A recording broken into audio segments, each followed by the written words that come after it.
have to pull anybody out. There's plenty of people got stuck though there. Oh yeah. Okay. I just followed Ross Ladder around. He goes down some of the same road that I did. He was busting through them.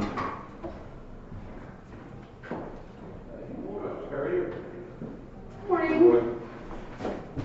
Hey guys. Stop it. No, I'm just, that's. Did gas go up over the weekend? That's,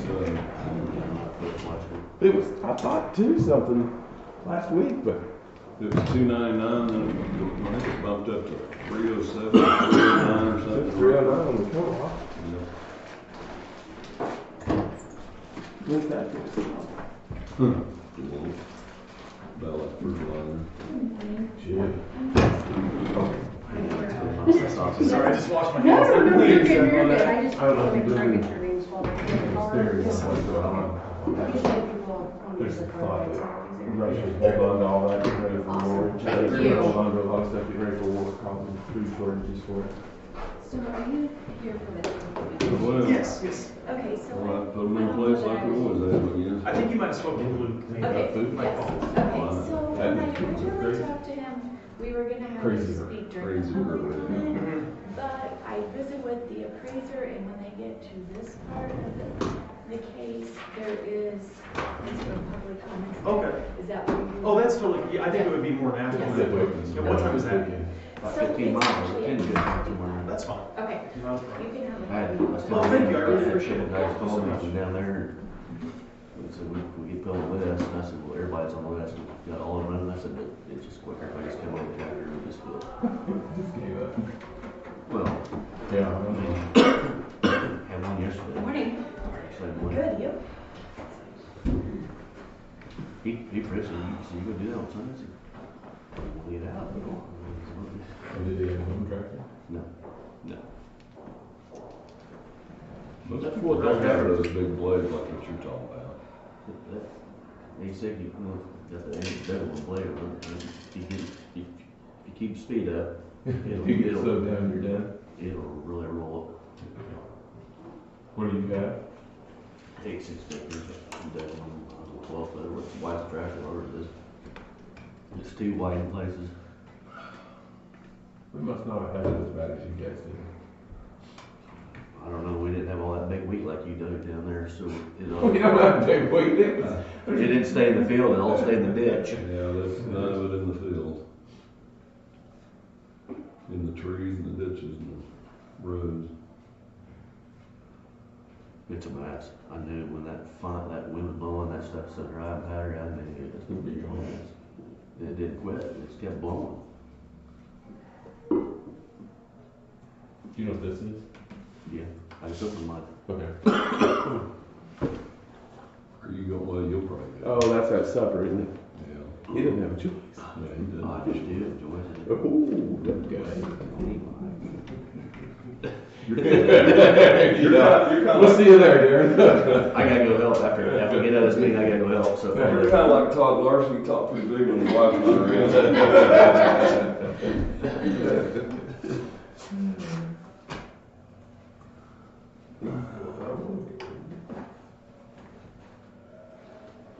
I don't know, I didn't make that one, I helped her set up. Went to the-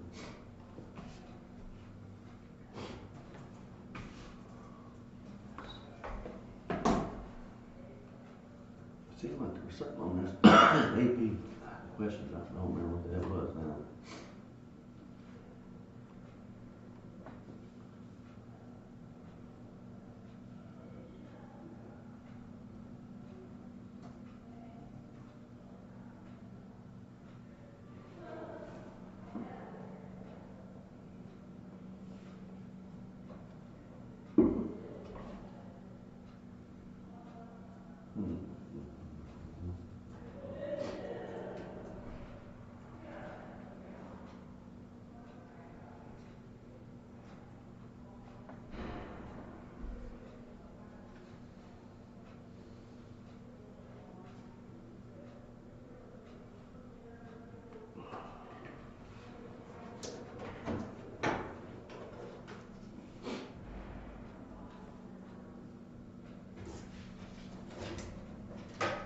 We got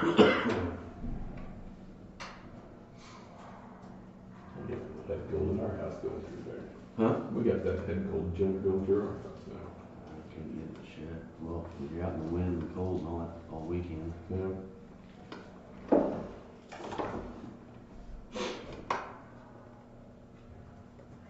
Shawty, did you get something set up then for us to look at that driver?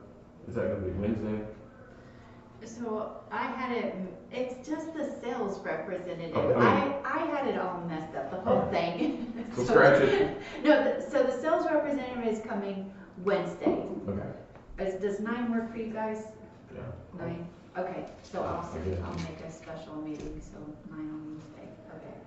At the, Here, I know at the yard though? or- No, in Oh, here. here, okay. Mhm, yes. Is he bringing equipment with him? No. Oh, he's not, It's a- okay. It's just the sales Well, representative. for that, The concern I have is just, Well, the only concern I have is he's gonna be a salesman.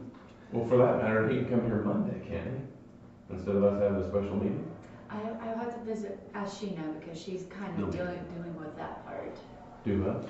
She'll be in here in a little bit, she a little bit. Well, that's just my. I'm kinda like Brian, I just assume not waste my time unless we're gonna have a demonstration. Yeah, come I here mean, Monday. I'd love a demonstration, but If you just I'm want to kinda come like Aaron there. said, I mean, salesman, hell, I mean. Well, I'll have a few questions for him. Sure, but you can come on Monday instead of us making a special meeting on Wednesday if we aren't gonna see equipment. I think he's gonna be in Wichita, wasn't he? I think the deal was he was gonna be in this area Wednesday. Wednesday or Thursday. Ready? Yeah.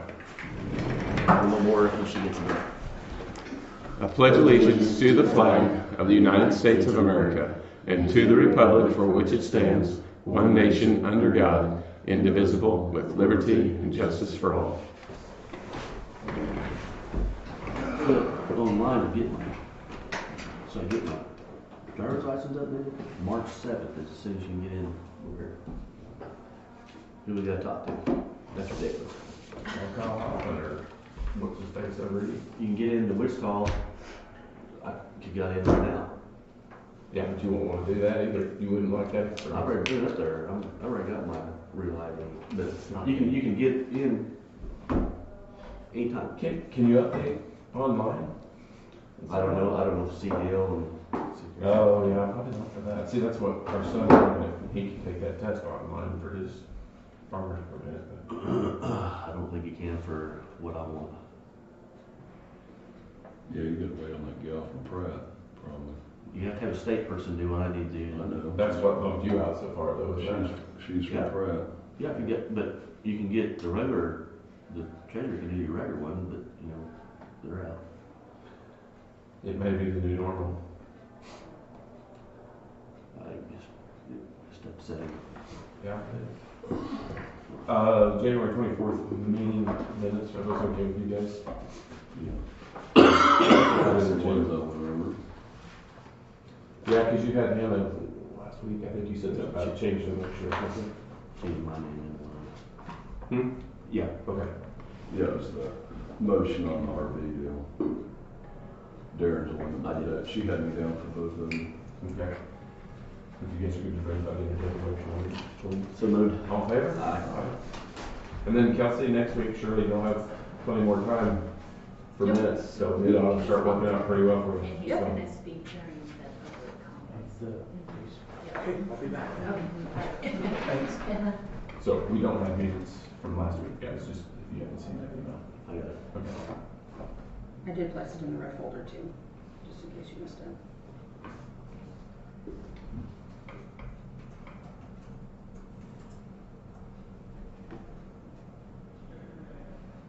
Did you find what you were looking for in AP?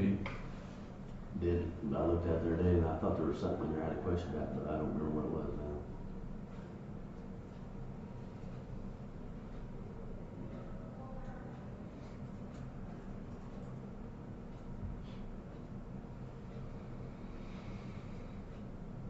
Are you okay with it then? Yep.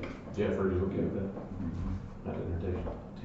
Motion on that too, the total is $139,372.87. So, All in favor? Aye.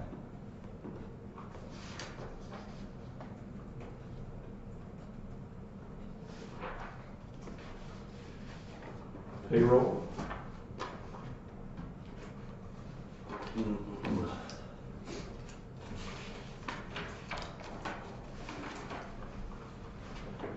Gross is gonna be $134,244.50. That's your motion? Yep. All in favor? Aye.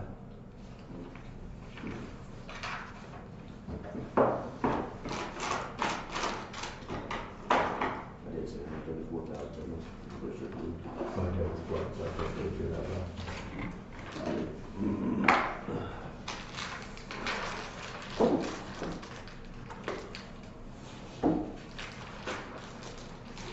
Looks like Heather has a transfer then.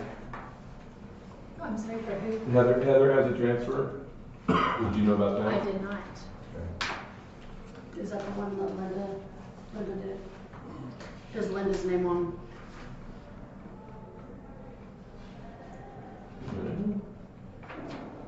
Linda initialed it. Yep. 12/31/21, period 13 transfer posted by internal auditor prior to BoCC approval due to audit field work time constraints. And that's $3,000 moved from Health Department grant immunization to Health Department grant state formula. We take money out of one of the wrong one or something? I'm city.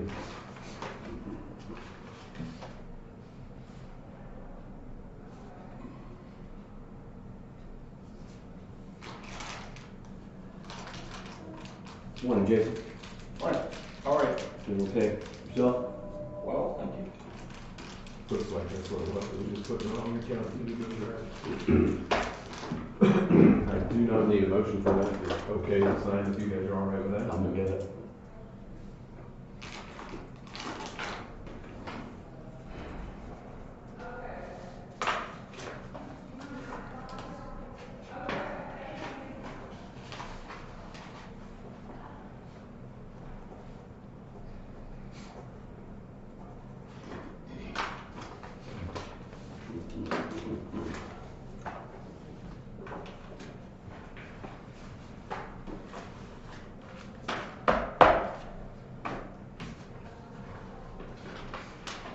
But we're supposed to have somebody here. They're going to speak during Matt's portion of the public. Okay. He is here. Matt was okay with that?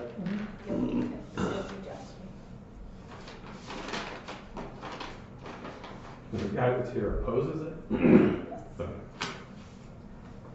He opposes the changes. He's the opposing legal counsel. He opposes everything. I'm sure. I don't know.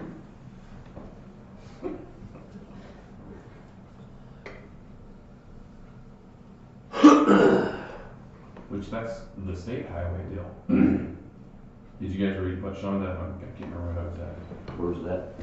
I don't remember where I even saw that. Oh, K-42 agreement? Yeah, where you were talking about, they wondered about having mediator or mediation clause stuck into there. No, this guy that's going to oppose this Right. Matt's thing. Right, but I'm bringing up that KDOT Detour deal, and how Richard said we didn't need to have the mediation clause stuck in it. Right. Maybe. I guess I disagree with that. I've seen that. And I can't remember where that was at. Oh, here, Sheena sent that. Oh, Sheena sent that, not Sean, Sheena sent that. To his Oh, there it is. You know, anytime you get into an agreement with somebody, you need to have it lined out perfectly to a T. And I guess I disagree with Richard a little bit on that. Got me in here today. Yeah, I know. Richard says that it's usually messy, expensive, and everyone remains unhappy at the end. Well, I think if you don't have things lined out, that's room for being unhappy in the end. And when somebody just assures you that KDOT has no intention of shirking on anything and plans to be a good neighbor, those are the things that go ugly the quickest. In my life, anyway. Where'd you see that? Sheena sent it out I know, I've got it. on the 3rd.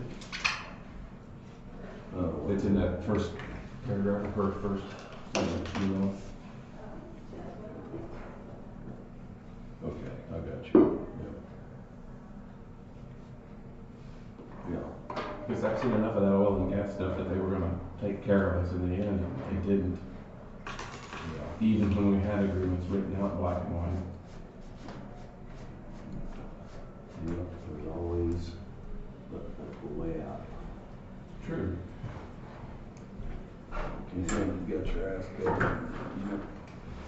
No, it's not necessarily true. Somebody's looking back at their turns to do. Yeah. In deeper pockets. That's the whole thing right there. Did you get scores turned into? Yeah, I did too.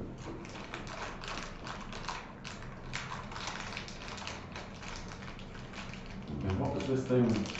Was this another deal Josh was sending out on the, check the password? I didn't even look at it, I don't even know what password is. I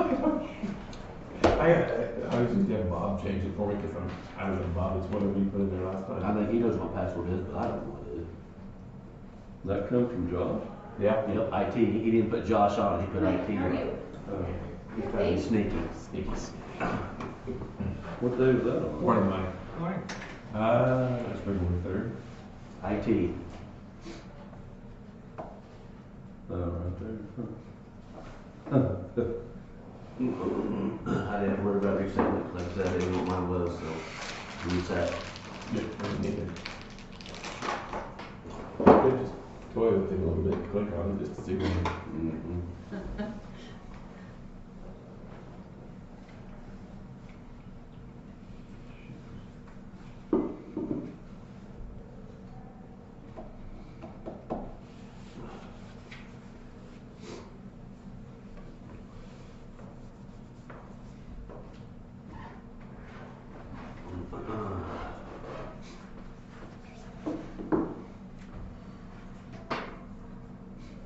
They're up in Topeka today, right? Yeah.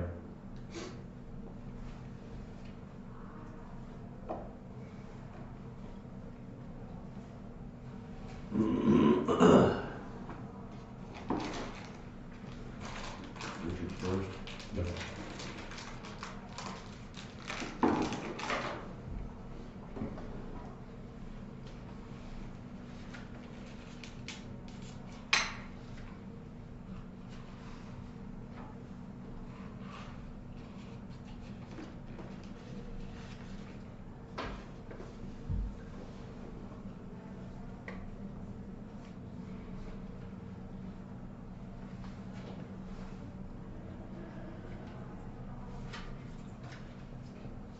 What were they going today on there, do you remember? Keep thinking of that one with the KLPG meeting and English was something else. No? No, they Wait, wasn't, Shelley. Shelley's that one. They both were there. were they going to the State House too, or the Capitol, or is that Topsfield?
Surprised how they kept that stuff on the phone. in just a couple of days' time. That northeast wind was cold.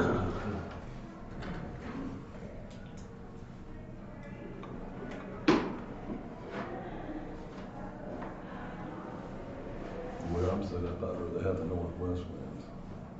It looks better for our house too.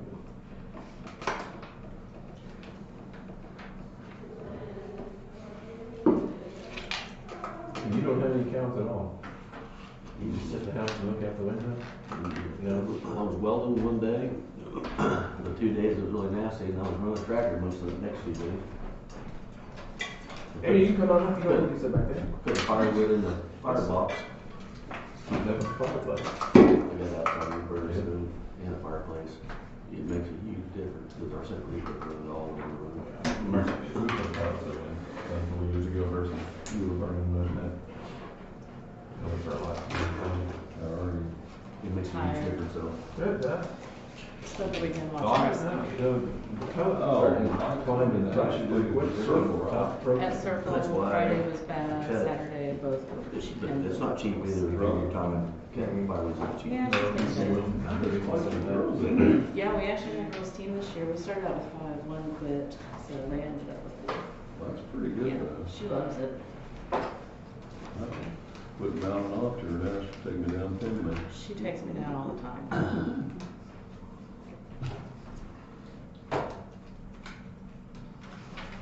I apologize, it's a little bit of a mess upstairs. One of our attorneys fell and broke her ribs and's been in the hospital, so they're trying to cover her cases.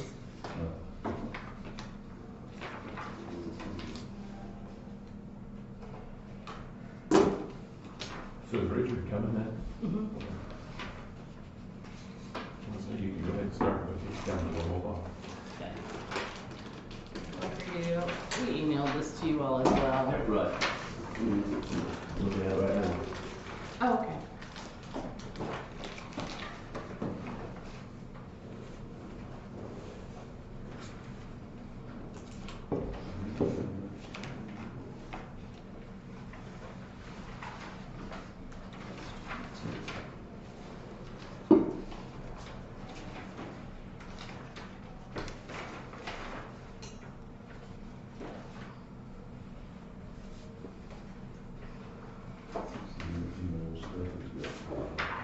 Oh, I'm impressed.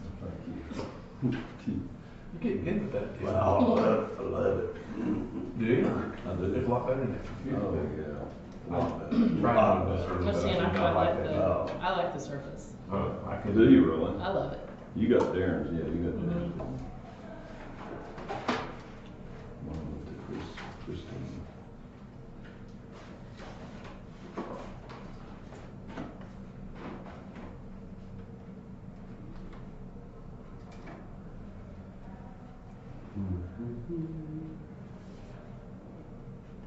Is Richard on call this? No, he's on call last week.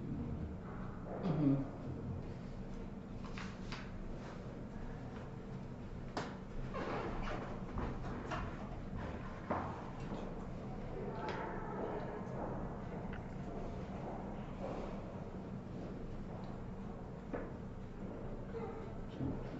I just text Kelly and told her to tell me to hurry.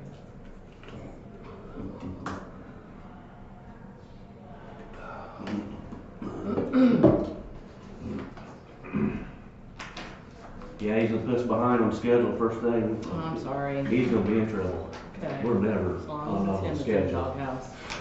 We're on schedule. You were, He's you're teasing fine. me.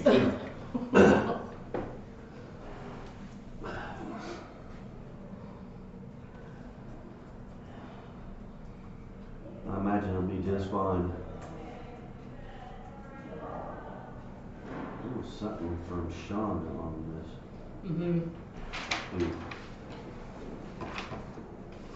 Did you send that separately, or was it on your notes? It was on the notes. Okay. Basically, what she says is they can't transfer that full, right?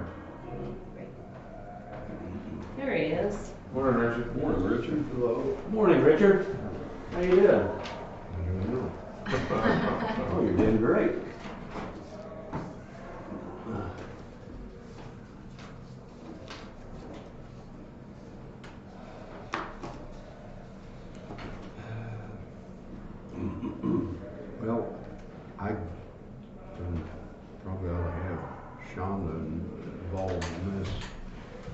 too. You know, when we were here last week, it appears what money was left in our budget for last year, from last year, that my office idea was if we pretty well know what we're gonna have to spend on this program, and if we can encumber that part to pay the first half of the contract, then we don't believe that there will be another payment due until next year, being 23. And by the time we get there, we can see whether we have managed to have some to carry over from this year to next year, and have the diversion fund if we're short. The last 3 years, I think we've finished the year with money left over, and it's my understanding that goes back in and trying to say what the taxes are going to be the next year, and this year we just like to have that so we can be in a position to take care of this and not, hopefully not even have to take any out of the diversion fund.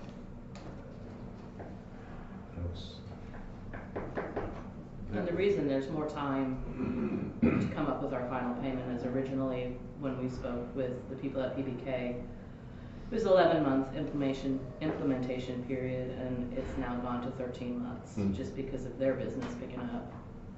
So he said at this point, if we were to sign a contract this month, we'd be looking at March for go live. The contract is 50% on the signing and then 50% when it's implemented. And Shonda, the reason why Linda was telling you that's not a good idea to pull that whole thing is because, was it 10% or 15% they'd like for us to leave behind for next year's budget? I don't know how much you've got your carried over, but that's what they've typically told us. It used to be 10%. I think it's 15 now, isn't it, Shonda? Is that 10%. Where's that at on there? 'Cause you said that to us one time, and It's on the last one she sent to us, February 4th. What were you saying, Amy?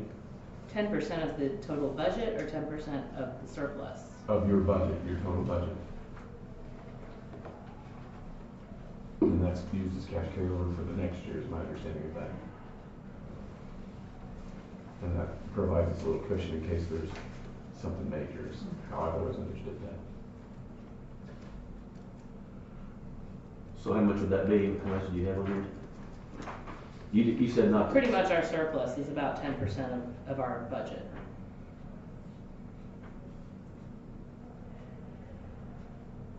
See, I guess I'd rather pull out the diversion funds than tap into your carryover for,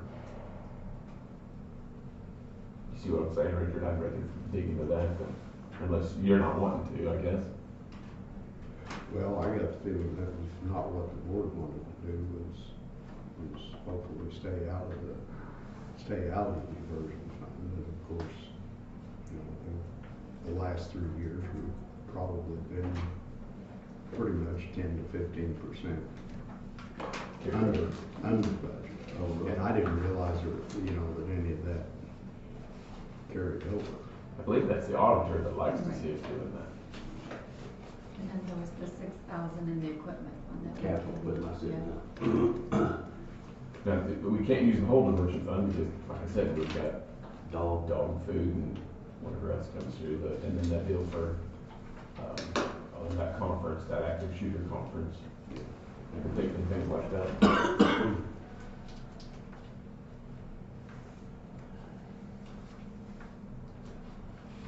So you're saying this used 8,000 to 10,000? That was from your budget, then use the remaining balance of 6,000 in the capital equipment fund, But then some. and then some out of the diversion fund. So are you not okay with that then? Well, it's. Pretty much. It doesn't matter, just make it We happen. don't care how it gets done, we just need it done. I'm here because it's your decision, and, How much is in the room? There was 19,000, I think it was. Oh, that's over. 19,000 left in the diversion fund, and they're saying take out 8 to, no, From the budget. 8, 10 from budget. Then the 6,057 in their capital equipment, And then whatever left over, we take out diversion fund. But that's not even, you're not even thinking about is next year's budget. So kind of like what Richard was suggesting, is looking at the next year for the March 2023. So that doesn't even include that. We have that paid for, and I didn't have to worry about What it. all comes out of this diversion fund? Well, right now, we're paying for the drug dog, the dog food, Anything, incidental type stuff that comes through, the one that the calls that we're sending Craig to. Oh, yeah. when the diversion fund started and I set them up in Barber County, what my idea was, the diversion fund is something that you can use that you really wouldn't want to spend budgeted funds for. And the rule I had over there when I started was no out-of-state Thank you. education trips. Yeah. You know, I think that this one Craig's going to, it's right on the line, so. gotta push the line. I would almost rather, Richard, of course, it's up to you as well, but I'd rather do kind of like what they suggested, the 8 to 10,000 from your budget, and the remaining balance of 6,000 from your capital equipment, and then cover the rest with that diversion, and then not have to think about it in the next year. If they get, well,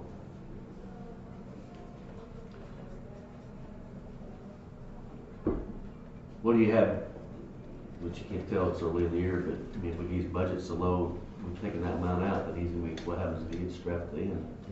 This is early in the year, right? Early in the year. I think that's probably a little bit of your concern if we go pull that out in January, February. It isn't that much, because we don't, you know, other than something like this, we don't have that much come up that, you know, about all our budget is trying to take care of this, you know, some paper, some, you know, rent the copier and. Aside from wages. salaries, our budget is $17,000. Yeah.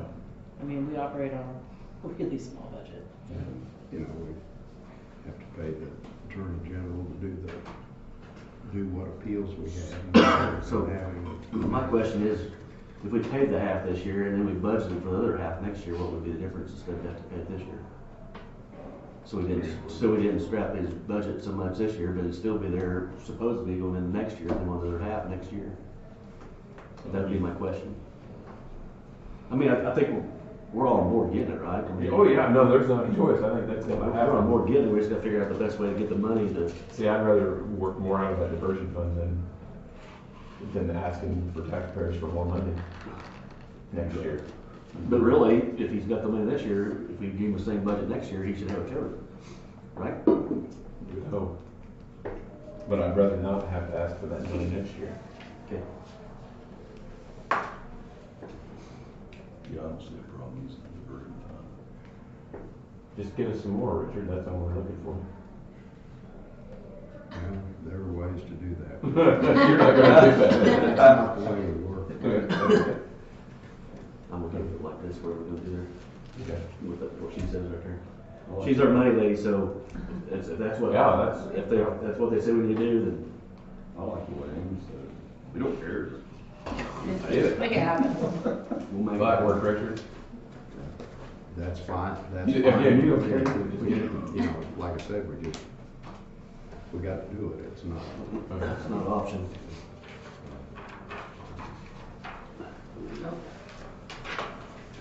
Come back. Oh, hey, and I do have a question, Richard, while you're here, maybe just got a few more minutes for the next agenda item. go back to Sheena's email about this KDOT deal. She said that you didn't really think we needed to be doing a mediation clause in that KDOT detour, K42 detour. Remember that? Well, that was raised by the lady with K-Camp. She was, where it said, you know, a good old boy contract, we'll all work together, and it'll be fine. And I think it probably will with KDOT. I'm just remembering when we were dealing with the wind farm in Florida County, we kind of had that in there, and it didn't. Right, and I think that doesn't in the rear here too. But, you know, KDOT, they're gonna be coming back needing detours, you know, for the foreseeable future. So. Right. But I guess to me, it bothers me the be a good neighbor thing. A guy that we don't even know assures me that KDOT has no intentions of shirking on anything, like a good neighbor. That's where things go bad. I mean, that's, to me, I don't know, you're more involved in the law stuff, but anytime, and maybe oil companies are a lot different from KDOT, but anytime they promise you that they're gonna take care of you, it doesn't work that way. And I wonder on that road too, if we need a third-party inspection, not just our opinion of what it is. Well, that occurred to me, and of course, I don't know, is any of this blacktop, or is it all blacktop, all dirt, or? It's all along that ridge road, right, if I remember that map. So then, you know, and of course, Mike needs to be a part of that conversation too, but the last time we did that, I think it was a third party that come in and inspect what, you probably weren't back here yet, Mike. Cause I don't even think we were here. no, that was right as you came, was at the end of that thing. Or maybe it had already been taken care of. I don't know, it makes me uncomfortable that they're. If you want to put it in there, I mean, it's a very simple clause, it doesn't take much to do it, and it would be done, and we'd have some place to go. I think what I told Sheena was, you know, usually mediations they're kind of expensive by the time you pay for the mediator, but if you're, you know, If you didn't, but you can decide going in, is it worth mediating, or do we just settle this here? I think at the very least, a third party to inspect it and not just be up to our opinion, because they can disagree with us what we think needs done. So you did do that last time? Yeah, there was someone else that come in, it wasn't either of us. if we inspect it, they're gonna say no, they're gonna say, so you guys are a third party anyway, because nobody's gonna trust who got inspected on either side. Well, and I trust people until they show me a reason not to trust people. Yep. But that's a good way to cause us a lot of trouble. I mean, and that's my own personal life. I don't know that I want to do that with taxpayers' property. Just my thoughts. I just seem to be covered on it. Well, if you want that in there, we can get that done. I For next Jeff, what do you think? I agree. That's what you've done in the past, I don't know why we'd change it. Not saying we'd have to use it, but just in case we have it. It's not in there, we don't have it. So, all right, thank you guys. Okay. See if we can get you some new stuff. Yeah. Yeah, not fun stuff, just new stuff. New stuff. Mike and Sheena, you guys are up. See you, Or Richard. Mike is, right?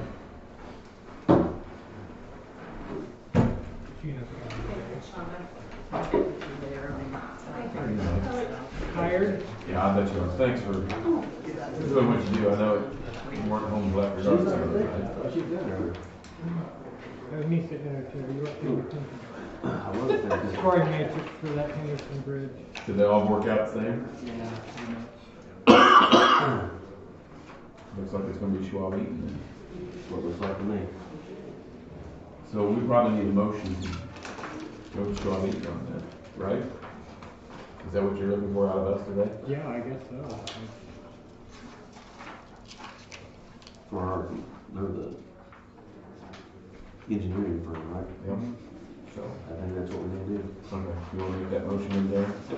Make a motion for construction engineering services, Swab Eaton to take care of the Henderson Bridge, right? Yep. Sounds good. All in favor? Aye. That's done. And that's the email that Sheena got from KDOT for that detail you were just talking about. Yeah, What do you think, don't you? I think you're right, you should have somebody that will inspect it, because they said, we said, yeah, Yeah, and that crack was there before we started, and you're right, it can be a nightmare. I don't see any trouble, I mean, I really think there will be, but if you don't have something in there, you're not gonna do that, then you don't have it, that's why you fix it. That's right. I have nothing more to report other than blowing snow. You're getting there. how many graders did we have out? During that blowing snow day? All but one that wouldn't start and one that cap shut down because it wasn't regenerating the depth. They're supposed to run now. So 5 on them out running, which I think is amazing, and I had to point that out to some people, that 1,200 miles, I didn't know, I was just guessing probably 6 are out running. But 5 graders, they can't do every single mile. And they were blowing back shafts as quick as. Well, and that's what I pointed out to somebody, And we had 2 loaders out too. you spend how much time on Facebook griping about stuff and taking pictures, when you could have called me or texted me or Mike or whatever, and we would have sent somebody out. We did that. A lot of Several people times. did call in. So I got email, and I mean, just gotta be honest with them. Everybody, they want to put on the list. Well, everybody was on the list, and we had every grader we had running. We get there as soon as you can, and they said we appreciate this. Just wanted to let you know. And I think within 3 or 4 hours you had them open. I mean, How late did they run on those couple nights? A couple of them ran pretty late. I don't remember why they did, but it wasn't real late. And it was Saturday. YouTube called me for Barber County and one for town. Bluff City. and all the people down our way, they know that you can only do so much because we got every road that way. But the emergency ones, if people had to get their cattle or had to get out of their house or whatever, it was taken care of. I mean, you did what you had to do. And like I said, It like doesn't bother me, but I'm just north of saying. Harper at the cemetery, it was blowing back so fast too that, When were you talking about the chain broke? I'd rather he would be here for the executive session. So, Yeah, I think we did a great I job. told you, anytime I did a great job. I heard a lot more positive than negative, so. There were some roads I go down, but within 10 minutes I'd come back and it was already starting to drip shut. I thought they did a great job. I mean, I think everybody that called in was probably taken care of in a timely manner, and everybody that deals with it knows it's gonna take a while. You can't grade all them roads in an hour. No. That's for sure. All right, I think, Mike. thank you Did guys. a great job, thanks. Matt, do you have anything before? I do, so if we want to jump on that. And I apologize, you guys, we have to wait till the time that it's scheduled, so, We gotta wait till 9:45. yeah. So sorry. Listen to us later. Yeah. Okay, so this just came, we got an email on this in our office. It's an inordinate spending amount. That's why it didn't get put on the agenda, because it just came through. If you guys want to discuss that and look at it, we can do that while we've got time, or we can wait to have it put on the Sure. agenda. What it's for is it's for our mailings of the change of value notices that we do every year. We do it through Comtech, and I just did some, it's for $4,100. And the reason they can do it for that price is because they get a discount because they do it in a bulk mailing. If we were to just do it at normal postal rates, just the cost on postage for us with our 7,277 parcels would be $4,220.66. So they're under what we could do it for with just postage alone. That does not include what we'd spend on envelopes, paper, or even the time to sit there and stuff 7,000 envelopes. Now, remind me on this, is this something that the state did? Yes, it's state. And how long has this been in place? As long as I, So forever. forever, yeah, as far as I know. And what we have to actually put out a market analysis publication in the paper and on the website 10 days before CBNs go out, and CBNs are due March 1st. So that's why we're discussing this now. It makes sense to me, it's cheaper than. Yeah, yeah, because they get bulk rates, so they can drop their postage and then they just, yeah. And you had Is that amount budgeted for you guys? Yes, Okay. yeah, it's budgeted every year. It's a That's budgeted amount, That's yes. my next Yeah, question. that was the next question. I meant to say Every time that. you come in It's a- here, you get Yep. the same question, my Yep. money working. Yep, it's a budgeted amount. We just, because it's more than 1,000, we need approval to pay it, so. Okay. You can sign it. You- Need a motion for, how much is it, 41? Mhm. It goes to CBN Print Services. Yeah. No, So there's moved. contact. All in favor? I- I looked at your book, I think so. Actually, it's to Comtech. The CBN Print Services is just Oh. what was her description. So Okay, I don't know if sorry. you need to redo that motion or not. So, Sorry. let's amend that motion then, it goes to Comtech Systems Yeah. Corporation. Somebody wanna make a motion to amend that? I was, All in favor? Now we wait. Ah, there you go, man.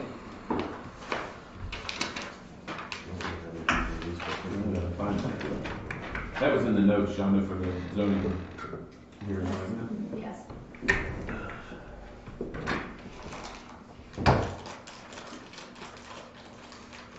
you wanna take 5? You got 5? Sure. You wanna make that motion? 5 minutes recess? All in favor? I'm gonna get a drink. I have 17 questions to multiple times on the side there. Right there.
Yeah, that scene don't mean nothing. Right, yeah. You got play the game. We never know what's gonna happen. What's the girls' record out here? I don't know. Motion to reconvene, So, all in favor? Got a few more minutes according to my deal, man. That's fine. You're leading this. No, And this is gonna be on the notes also, was that what we got here? yeah, it's, Yeah, the checklist will pretty much be what you guys follow, yeah.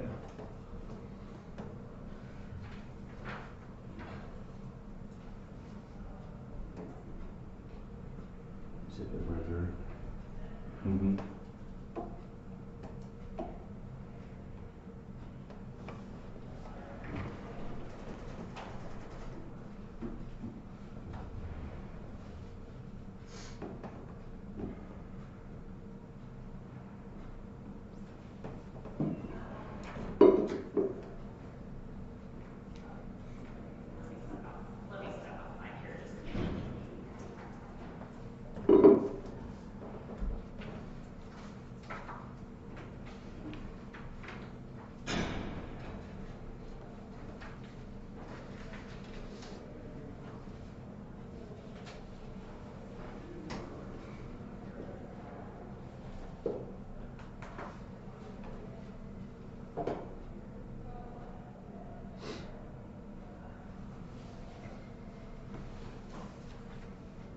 Did you get drifted in Danville? Probably not, did you?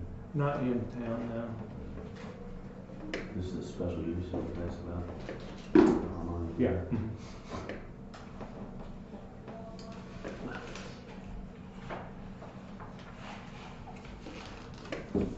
15:45. Out there. Go ahead and start. I call agenda item number 3, which is on case number SU-01-2022. This is an application to establish a 255-foot guide wireless communication facility in the A3 Ag Transitional District. Before we proceed, I'll ask the commission if any of them intend to disqualify themselves from discussing and voting on this case because they have conflicts of interest. Okay. We now have a quorum of 3 present for the consideration of the case. Has the county clerk received any protest petitions on the case? Yes. Do they constitute the statutory required 20% I can't even talk today, necessitating a 3/4 vote of the commission to approve the case? Yes. Okay. Having determined that a valid protest petition has been submitted to the clerk, I would remind the commission that a unanimous vote is necessary to approve this case. Did the commission receive any comments from a city on this case? Nope. No. Nope, I didn't either. Ask commission members if they have all received copies of the unapproved minutes of the planning board for January 18th, 2022, which summarizes the hearing on this case. We did that earlier, last week. Yeah, they were emailed out, Sheena emailed them out. Yes? Yes? Okay. Having determined that the members have received the required information, I'm going to call on the zoning administrator for a report, and then ask the applicant and any members of the public who wish to speak on this case to confine their presentation to new information not otherwise presented at the hearing. The commission may also want to direct questions to the applicant, the staff, or other persons present. I call on our zoning administrator, Matthew Booker, to provide us with a report on the case and recommendation of the planning board. All right. So this again is case number SU-01-2022. The applicant is Tryphena Family Living Trust or Harmony Towers. It's a request for a special use to establish a 255-foot guided wireless telecommunication tower facility in the A3 Agricultural Transition District. I'm having your problems. I'm not being able to. The site size is 57.8 acres, more or less. The proposed use is, again, to establish a guided wireless telecommunication tower facility. The adjacent zoning to the north is A3 Agricultural Transition District, consisting of agricultural land. To the south is A3 Agricultural Transitional District, consisting of agricultural land and a residence. To the east is A3 Agricultural Transition District consisting of agricultural land. To the west is the A3 Agricultural Transition District consisting of agricultural land and residences. The planning board met and reviewed in a public hearing the 17 factors of finding, and this is what they based their decision on. I will read them for you. Number 1, what are the existing uses and their character and conditions on the subject property and the surrounding neighborhood? Answer to that question is the property is surrounded by agricultural land, dwellings to the west and the south, and the city limits of Anthony. Number 2, what is the current zoning of the subject property and that of the surrounding neighborhood in relation to the request? The property is zoned as A3 Agricultural Transition District. Number 3, is the length of time that the subject property has remained undeveloped or vacant as zoned a factor in the consideration? No.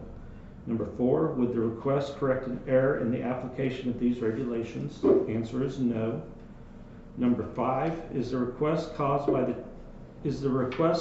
by change or changing conditions in the area of the subject property? And if so, what is the nature and significance of such change or changing conditions? The answer was there is a need for increased communication coverage.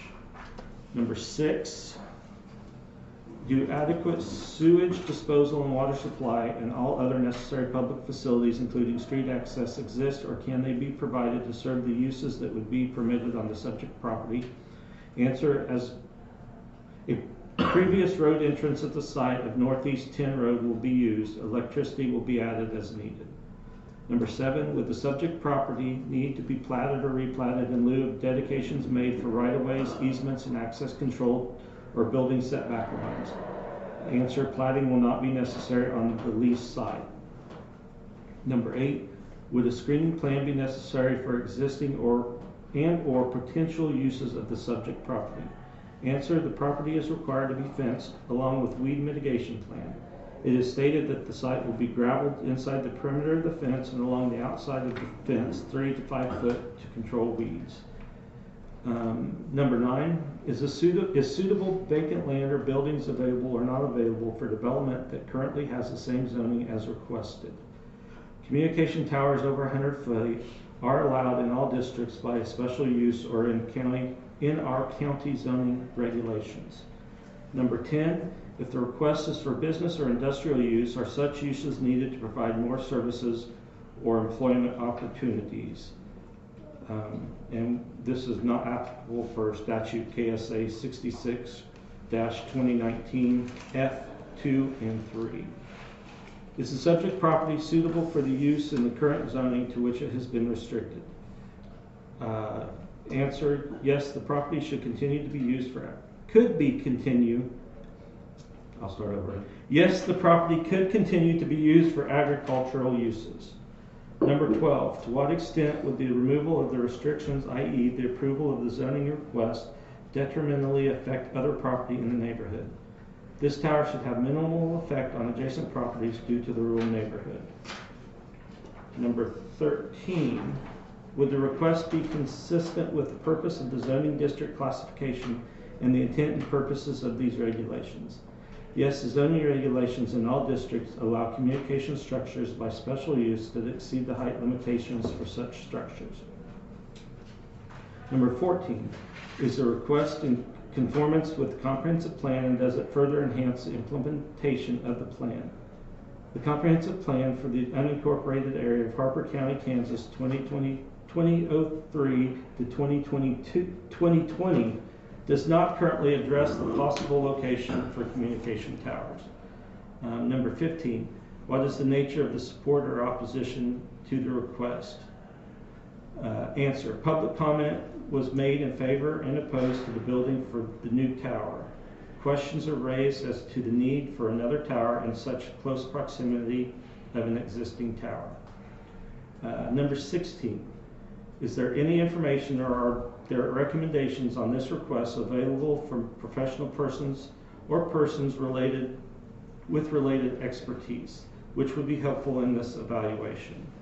Not at this time. 17, By comparison, does the relative gain to the public health, safety, or general welfare by not approving the request outweigh the loss in property value or the hardship imposed upon the applicant?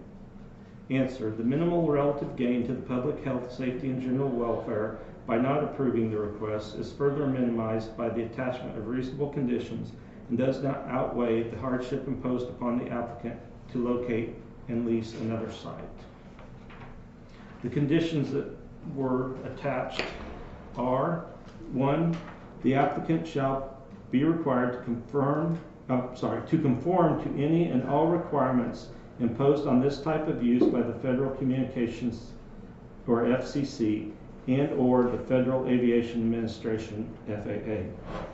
Number 2, the applicant shall obtain all local, state, and federal permits and related inspections necessary to construct and operate a tower communications facility not exceeding 255 feet in height and an application for a zoning permit filed with the zoning administrator within 1 year of the special use approval. Otherwise, the effectuating resolution is declared to be null and void. Number 3, the communication facility owner must notify the county or city emergency preparedness administrator at least 10 days before the startup date of the facility so that frequencies can be coordinated with the emergency communication system. Number 4, the gravel surface as proposed shall be maintained at all times on the entire site and access ways sufficient in depth to discourage fires and the growth of weeds or a combination of plastic liner and gravel be used. All accessory equipment must be contained on a reinforced concrete slab. Number 5, no advertising sign shall be allowed on the tower or on its perimeter security fence. However, a sign not more than 6 feet square in size must be attached to the fence to indicate the facility owner and the name, title, address, and telephone number of the party to be contacted in case of an emergency. Number 6, lighting devices placed on the tower may be various types of red and or white lights. However, under no circumstances shall a white strobe light or lights be used during nighttime hours. Number 7, which is the last condition. Any violation in the conditions of approval shall be a violation of the zoning regulations and shall render the zoning permit for special use null and void.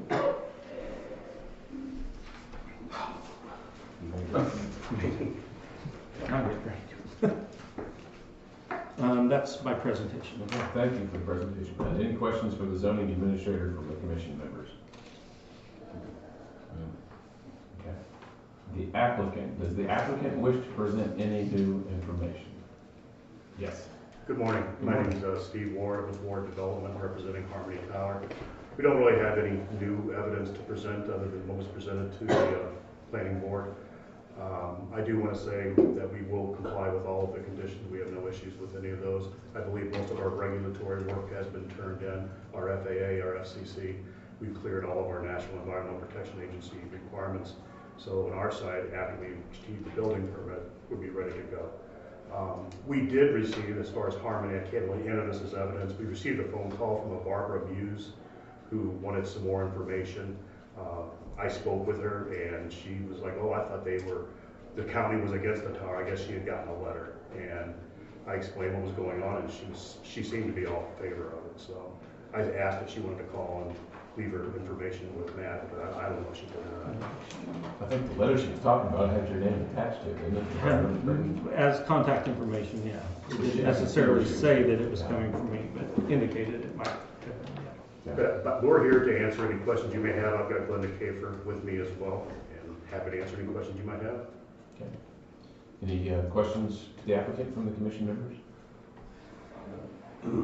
Well, that one deal in there said where how close it was to another tower. Is there another tower coming up this, not too far away? Because I see the tower they're proposing is right here. Wasn't there another, I think that's the road coming out of Whiskey Road right here? Yeah. And there's another tower on the south end of that, right? Yeah, down by Bill's. That was one of the deals on your deal, was it? Yeah, there's a map there. They submitted that for. Oh, so. Yep. Right on the east side of the river, the bus up there.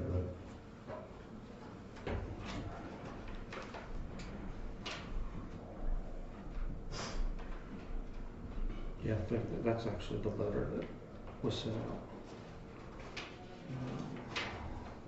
Yeah, there's a map indicating the distance.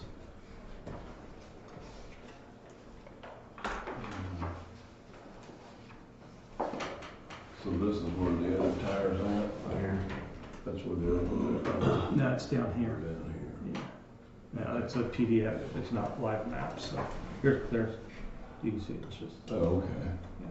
Not quite well. Yeah. That'll be admirable. Mm-hmm. Any other questions? Okay. Does anyone from the public wish to respond to the applicant's information, provide any new information? Please come forward and give your name and address. Yes, I'd like to speak very briefly. My name is Patrick Edwards. I'm an attorney at Stinson Law Firm in Wichita. My address is 1625 North Waterfront Parkway, Suite 300 in Wichita. I'll be as brief as I can. I'm going to address one point that's new today, but to get to that point, I'm going to very briefly cover some background information. With respect to the location of the two towers, so SBA owns the nearby tower. Here's a map. We've got that, I think. Okay, okay, perfect. All right. This map shows the location of the existing SBA tower with the green dot, the location of the proposed tower, the X dot, the black X. These locations would be about 0.4 miles apart. The height of our existing tower and the height of the proposed tower will be nearly identical once you consider the ground elevation changes. Our ground is a little higher. Our tower was built in 2006 and is technologically up to date. It already serves AT&T at 221 feet. And to be really clear, there were SBA has received no complaints from AT&T. It's received no demands from AT&T to lower rent or we'll do this. It's not had any negotiations with AT&T on this current tower. So from our standpoint, the tower is performing. We haven't received any complaints or demands for lower rent. There's a letter here that I'm going to hand out to you from our site marketing rep, who from SBA who deals with AT&T directly, indicating that she has not received any communication from AT&T on this tower. Our tower has capacity and capabilities for 5G and FirstNet if AT&T chooses to install that technology, and we've got room for new and additional carriers and equipment on our current SBA tower. One more thing is background. Attach your propagation maps, handing out our propagation maps. These maps compare at different radio frequencies the coverage. They compare coverage on the existing SBA tower with likely coverage on the proposed tower. And they're in 2-page increments. So page 1 and page 2 compare 700 megahertz with the existing tower on the front page, the proposed tower on the second page. Page 3 and 4 compare coverage at 850 megahertz with the existing tower on the first page, proposed tower on the second page. The next 2 pages are at 1900 megahertz. The last 2 pages are at 2100 megahertz. So what you'll see is that coverage is nearly identical. And the reason that I'm bringing this up is because in Mr. Booker's presentation, I think he was covering, I believe it was factor number 5, which from your zoning regulations, which is talks about change conditions. And I believe the finding from the planning board was there was a need for increased communication coverage, and that's the reason for the change condition for this tower, for the proposed tower. Well, the map and the propagation maps demonstrate there's no need for improved coverage, increased coverage. We've got room on our existing tower for new and additional carriers and equipment. The coverage is going to be nearly identical because these towers are so close to each other. In layman's terms, this is an unnecessary tower. You guys already have do you have a copy of the 17 factors? Yes. Okay, cool. I won't hand that out.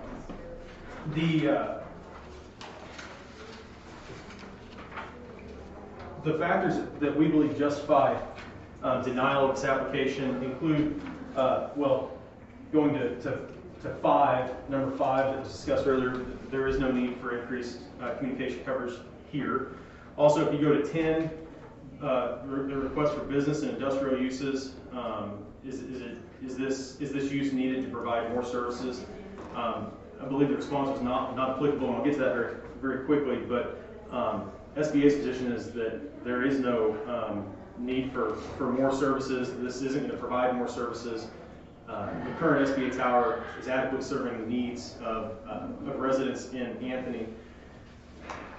The number 12 is to what extent would the removal of the restrictions and approval of the zoning request detrimentally affect other property? It's my understanding there's been some protest petitions. Also, Alice Gates was present at the last meeting and talked about how, generally speaking, she just was opposed to the tower for aesthetic purposes. They didn't want to look at a second tower out there.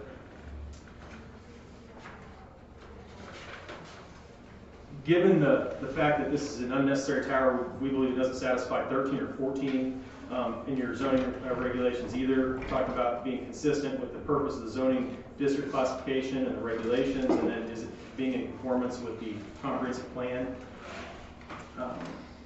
Number 15, the nature of the support or opposition of the request. My understanding there were protest petitions filed, and Ms. Gates was also present at the last meeting.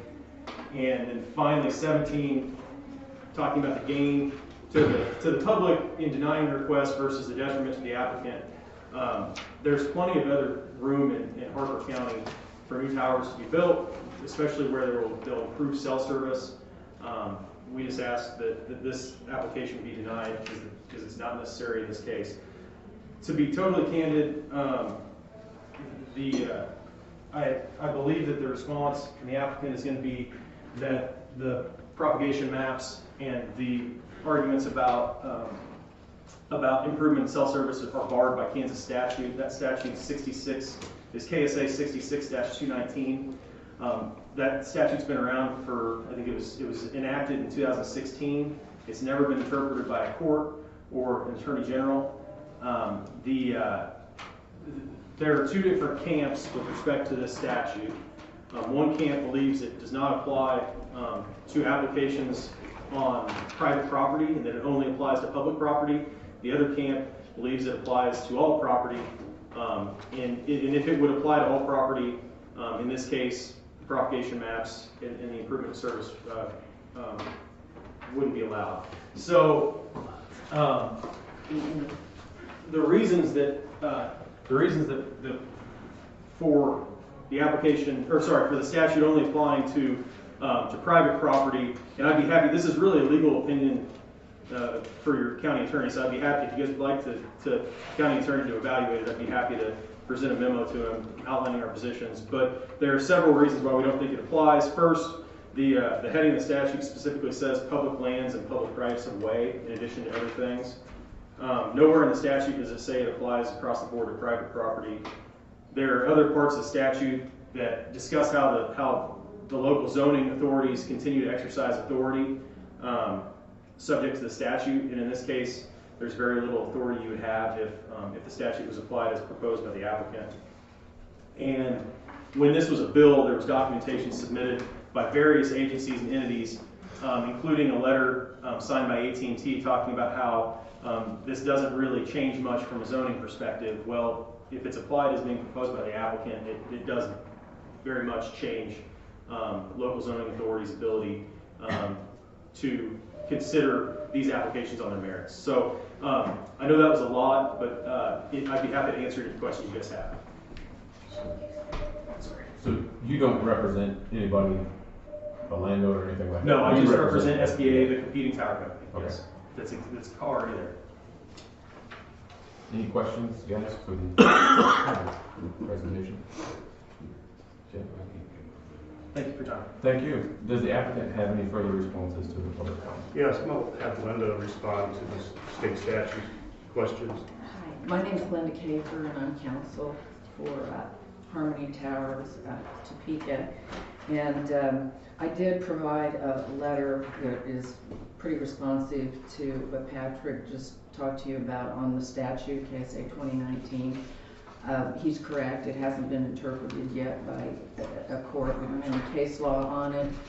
No one has appealed any case so far when the tower applications have been approved.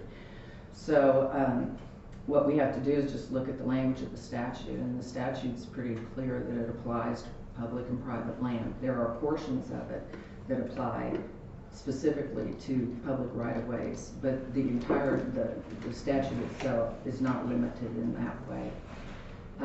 The statute does say that as a local zoning authority, you do retain your powers, but it also says subject to what the statute 2019 limits those powers by.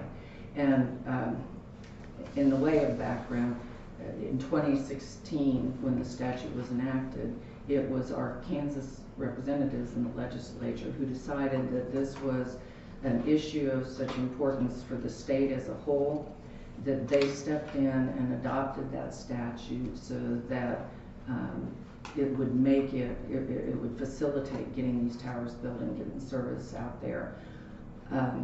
Two provisions in it that are responsive to what Patrick said. Specifically, or the Kansas legislature decided that that the local zoning authorities should not get in and reevaluate, reassess the business decisions that are made by the cell companies, AT&T, on where they're going to put their facilities, because that type of thing had proved to be such an obstacle to getting these things installed, and it was important to the public interest of Kansas that we get these installed for FirstNet purposes, for coverage purposes, for keeping costs down, reducing the subsidies we all pay for cell service in rural high-cost areas, and FirstNet service. So, like I say, I submitted a letter. I won't go on any further because I think most of everything else is probably in the packet unless you have questions. Any questions for him? Thank you. Okay, assuming the commission has received all the information they need on this case, you've received an outline of choices provided under the state statutes for commission action. Can you guys see those? Oh, yeah. At the bottom of that 4. board guide. I can get my paper copy if that helps. Looks like that. Where are you? Work deliberation? I'll send a video back out of that. Did she have some paper somebody posed? Do we get to see that or? It's just a signature sheet that shows the land values.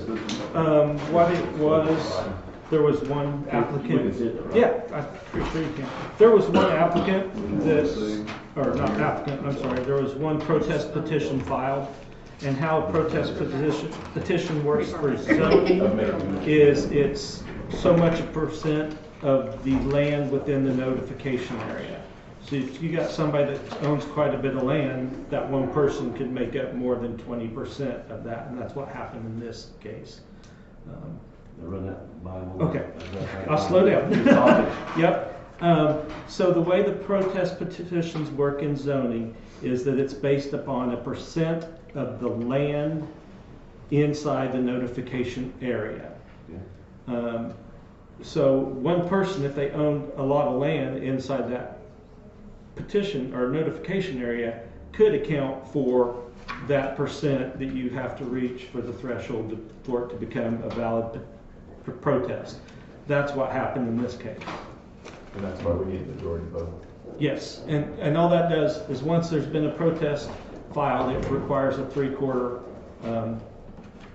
I should say a qualifying petition, then it requires a 3/4 vote by the governing body, and since you are only 3 members, a 3/4 vote would be a unanimous vote. So that one of you votes no, 2 of you votes yes, it's 2/3.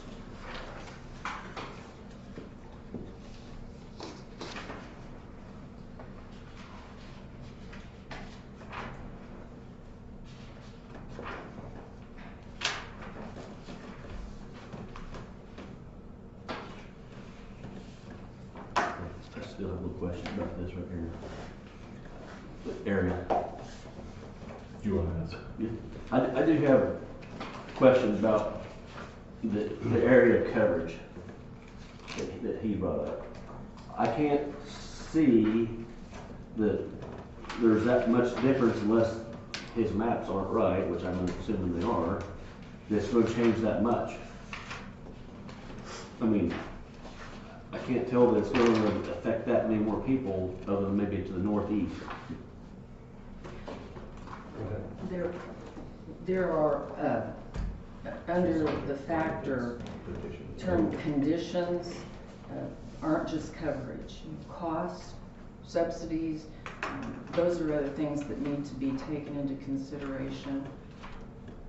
So technically, Steve's going to have to answer questions in that regard. My answer is really focused on. So you're talking costs to the public that are using the power, or the cost to the, I mean, is that what you're talking about? Cost.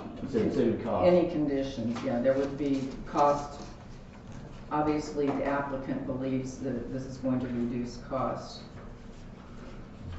I guess, in my opinion, and Matt, you can correct me if I'm wrong, I feel like maybe our job here is the zoning issue, not the issue between the county and the that's something that, right. And maybe I'm wrong, but we're here to talk about the zoning right, issue. and that's kind of what number 10, the question number 10, when we say for KSA statutes, Richard's read through that and has offered the opinion that that's outside of this zoning. I mean, it kind of removes us from talking about coverage or limiting a company from being locked into a lease here versus building their own tower. That's not ours.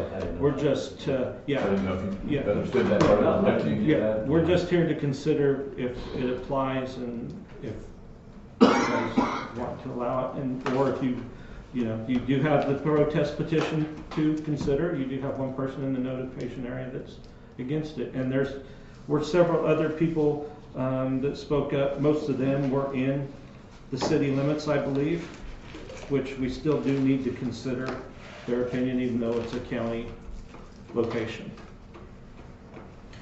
So we're just doing the zoning part. Mm-hmm. And a lot of that was discussed in our meeting with the planning board. Was there quite a bit of discussion on the planning board? I would say there was a fair amount of discussion. Fair amount back and forth, yeah. There was a lot of the same questions that you posed here came up, and we addressed those as far as what our needs are for the tower and for the area. Was Sandra at that meeting? No, I do not believe she was. Okay, but they all saw what she had turned in, right? Okay. Yeah.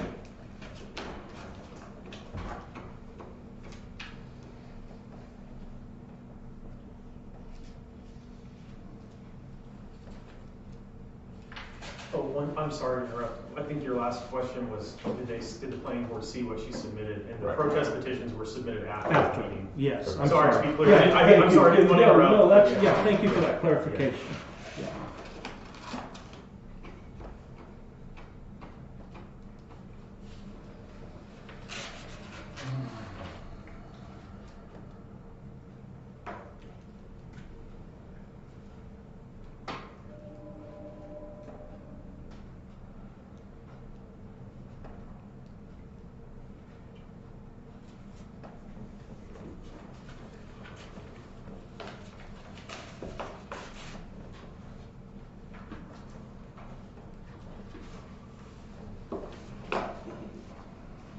Good. Okay, so assuming the commission has received all the information they need on this case, you've received an outline of choices provided under the state statutes for commission action. How do you guys wish to act? You see those, Darren?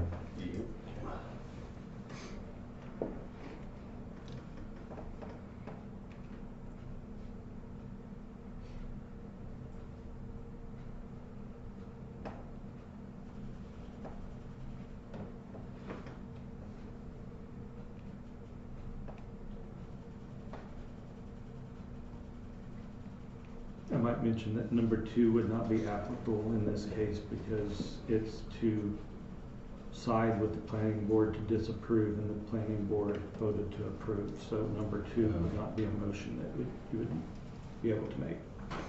Correct. And Matt, question I have for you before either of these guys do anything. If we were to move to return the recommendation to the planning board, would they then have an opportunity to go over what Sandra had turned in? Sandra did? Or does that not normally happen? That they haven't seen. To be honest with you, I do not know that answer, because we usually you return it to the planning board to review the 17 factors and finding with recommendations on maybe a change of the wording of those. That's usually why it's returned to the planning board. But I would have to find out if that would be able, that protest petition would be able to be entered as evidence at that point. That would be something for our zoning consultant to answer. I never ran across that, so I would not know. Yeah.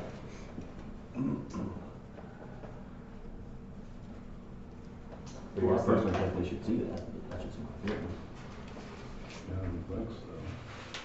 Well, I mean, you guys have the right to go against the planning board and say, we're going to not vote this. Well, it only takes one vote in this instance. Here's what we could do. You could move to table this case until you have a chance to go check with Bickley to see if that's what we need to be doing. Okay. And that way they get a chance to see what Saunders did. Well, that should have been, I think, should have been part of that conversation. The protest petition? Yeah. It doesn't, it's not filed until after their decision. Planning board has to make a decision, then they protest the planning board's decision. Right. They're not, it's not really new evidence. We have some attorneys in here. Yeah. You guys, would that, I mean, if they sent it back, the protest petition, since it was based on the board's decision, would the board review that? Or would it? If they have the opportunity. Have the opportunity, it could be submitted. I don't think it's improper. If nothing else, Matt, we can table it until I can find out how to answer that question. And once you get that figured out, then we can move forward if we feel like that's what we want to do, or if you think those are. Yeah. Would a week's time be enough for you?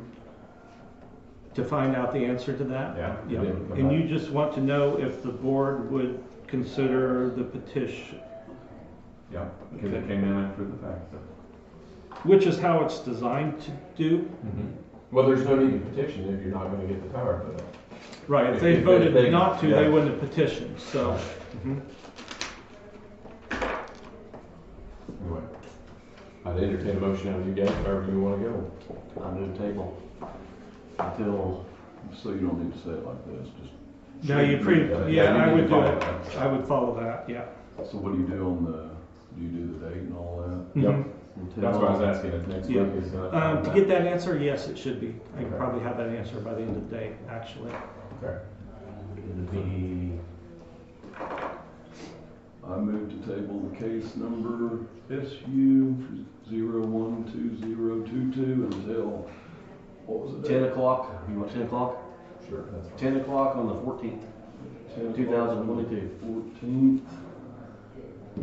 In the same meeting room for more information and study in regard to the petition for Sonny. Good with that? I'm good with that. All in favor? Aye. Thank you, guys. We'll get those answers for you next week. Thank you. Most of your. Yeah. Thank you, guys. Thanks for being here. I think we'll have to. Yeah. Look at what you do on it. You're damn right. It would be like anything else. What all you I'll take back? the protest petition. I thought I gave it to you. Isn't that what that is? No. Oh, that's your. Darren had it, I think. Maybe you gave it back to me and I stepped it in. I was using this right here. No, Darren. He handed it. He put it back in your file. Here's an extra copy of that petition. We're trying to find the copy. I think he handed it to you. Yeah, I think. Thank you.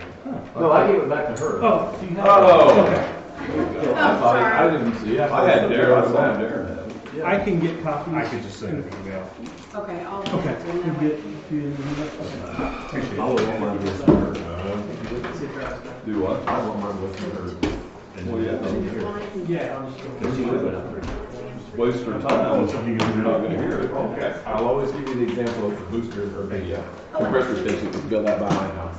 It didn't go through zoning, it just got built. How can you do that though? They did it, and then all of a sudden, there was like, well, hey, there's this compressor station out here.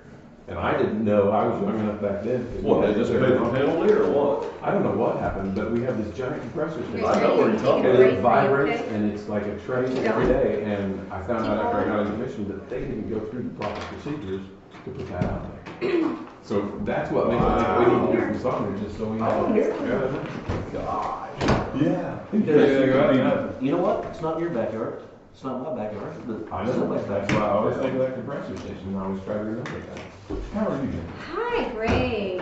Yeah. It's warm in here. It's freezing It's it been off. warm in here. It's freezing it off. I just have I'm early. I've got well, not early today. You can just look at the clock. That snow day, you get a lot of stuff done when it's a snow day and nobody's calling and stuff. Pretty So, quiet. yeah. So I just have my regular month summary. So, no big surprises or anything. This was the last month that our transportation services will be covered 100% under CARES Act. So we will go back to, and I think last week I said 20, but it's actually 30% is our local match. So state reimburses 20% and then we're 30%. So this was our last month on that. And our administrative reimbursement, which is essentially my salary as director and a couple other office type administrative expenses like copier and that kind of thing. That falls under administrative, and that's an 80-20 match. So anyway, our numbers, we actually had more number of unduplicated riders. I keep that listed in there. So we had 102 different people last month that we moved around, 45, almost 4,600 miles last month. So it was it was a busy month. It was nice and steady. A lot of trips to Wichita.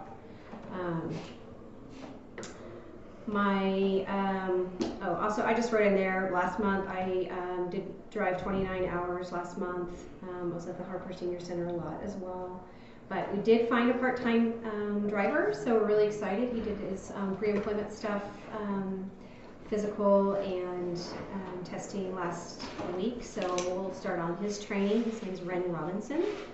And so he'll be working up to 20 hours a week. So it'll probably be about 2.5 days, 3 days if we needed it. If somebody was on vacation or sick, he'd be able to fill in. Yep. I was worried you wouldn't find anybody, but that's good. Yep. Nope. I think it's going to be a really nice fit for us. So yeah, I think it's going to be great. So we'll get him. It takes some time getting all that training done. So he won't be out on his own for several weeks yet. But anyway, we're excited to have him on board.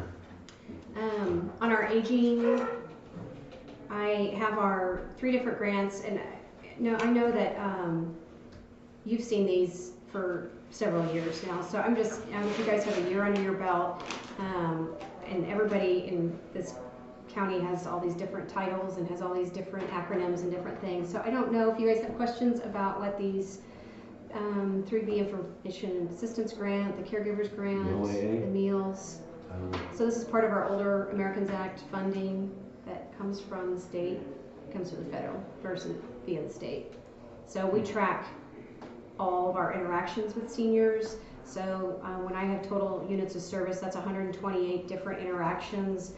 We actually can only count up to 2 for this grant. So we actually have more than that, but we only can count up to 2 interactions for each person. And then that grant reimburses our department $10 for each interaction. So if you come in and you want help with your LEAP application, that's an interaction. If you call and you want to schedule your bus ride or whatever, then that counts as an interaction. So that's what that number means. And there's 89 different people and seniors that I interacted with last month with a wide variety of different requests.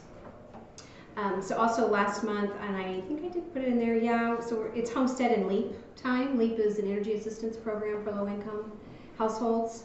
And so I assisted 4 different people with their homestead refund and 3 LEAP applications and 1 SNAP application, which is what used to be a vision card. And I am doing that by appointment, and I still have more appointments that's set up for this month. So I try to get those people to do it online. I they come in my office, we get everything filled out, and I put it in online for them, so that next year when they come in, it's a lot faster for us to go through and do them. So there's quite a few people that do that on a regular basis.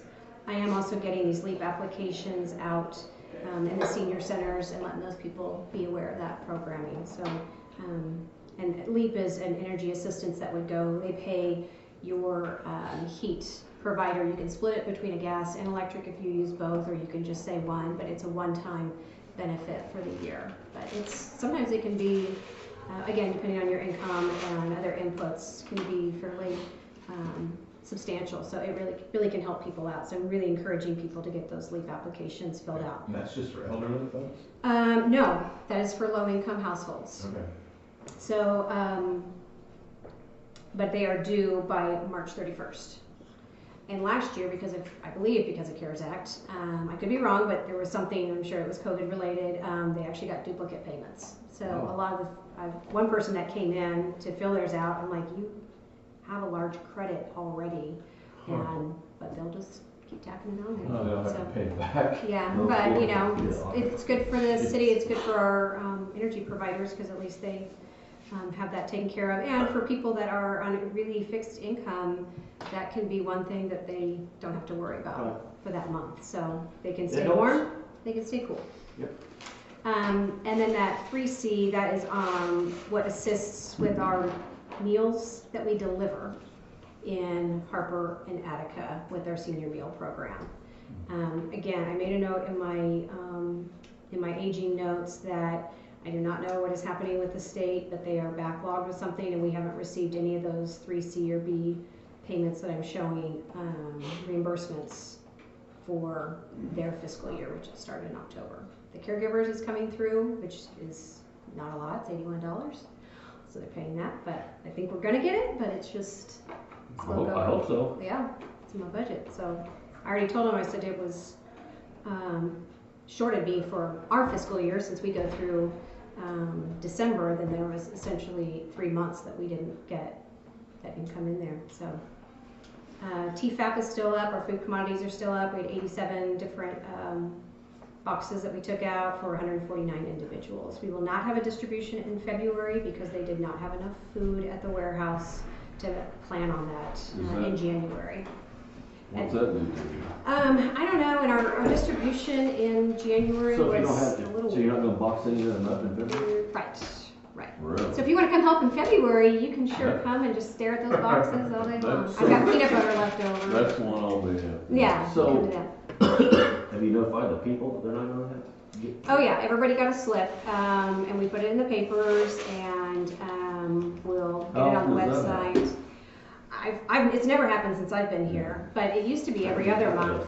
But they did say, because they kind of have to call the ball early January, and the warehouse that they get their food from just didn't have enough to say, we don't know in February what you're going to have. And so that's why they just said no. But they said in March we'll go back to monthly. So. That'll be, the people that depend on that might be a little better. Well, that's why I want to make sure everybody knew, and I'm actually, the slips that I handed out with their boxes, and I actually gave it to them. Normally I put their reminder slips for the next month in the box, and this time I handed it to them because they clearly don't look in the box, and just said we do not have a disbursement, like plan ahead, use your food banks if you need your food banks. And honestly, most people that came, there were a couple of people that it probably will be difficult for them, and several people were like, that's okay, I have plenty, it'll be okay. So just You notified them, that's. yeah, all try to you give can do. everybody as much heads up as possible. I also give you guys an update on meals. This is our senior meals in Harper and Attica senior centers. They were closed Harper we closed 2 days last week because of the weather, and Attica she just closed 1 day, and then she just delivered everybody else's. I think her and her husband knocked it out, which was really nice. Yeah, my mom didn't get to eat. I know. Was she okay? She okay? I took her meal on Friday. She goes survive. She was getting her hair done, so I think she was okay. Yeah. Yeah. That's going to happen. So last month, total between the two facilities, we served 936 meals. And then for you guys, I actually just got the bill from Anthony's Meals. That goes through Friendship Meals, which is a different program. It's a program out of Hutchinson. They've got about 30 different locations, and they served 1,005 meals last month. So the county does contribute 15 cents per meal to that program. So they give me that information. So anyway, a lot of meals going out. Between the two, that's about 2,000. Yeah, and we do have our new manager and a new director at the Harper Senior Center. Susie Haynes started, and then she was sick for a week, so I was still over there that month. But anyway, she's doing a good job. She's interested in getting some other projects going over there and getting people involved. So anyway, so far so good. Do you guys have any questions? Did great. Yep. So you guys have been out all the time. We are out all the time. Tony was headed to Wichita today, so we keep that road hot. Yeah. And we did not run it on Thursday. I was snowed in on Thursday. Keith was here by himself. Tanya lives in Manchester. She was snowed in. And so Keith was here by himself. We had one person going to Wichita, and I said, I'm not risking you. I'm not risking that guy. And I'm not risking the vehicle. That person going to Wichita still wanted to go? No, he was okay with it. I think he actually got on board. But I said, I look at candrive.org, and I look at the highways there. Jason's in touch with the guys that work at the state, so he was like, it's not going to happen. We couldn't even get out of our road. So, in fact, county guys got to us before the state did. So. Oh yeah. Anyway, I appreciate them for bringing them out. For everybody to see. That's what I told him. I said, shout out to Jeff Newlett for getting us cleared out. So, anyway. All right, good job, Jim. Okay. Thank you guys. you. Thank you. Have a good week. Nolan, you all right? Nolan. How are you, Nolan? All right. I shortened it based on you guys saying you want as much detail from the last time. It was on the second one, right? I think. Yeah? Okay. Second on the fourth? Yeah. Pretty well routine stuff. The water heater finally got taken care of January, so they've got hot water again. Chasing a few thermostat issues still, I think, right now. What brand is that you ended up getting? The water heater, Bradford White. And I have looked, there is a 3-year warranty on that tank. But the problem is... There's always going to be a catch. Yeah. If it fails in 2, the replacement is covered under warranty, but then there's only a year warranty on that replacement because it only transfers the balance of what was there. They don't want to keep into a new one. So at least we'll figure on budget one in about 3.5 years. The other thing is that we had the boiler inspector out here last week, and because of that, the size of that water heater, it is considered a boiler as well. Yes.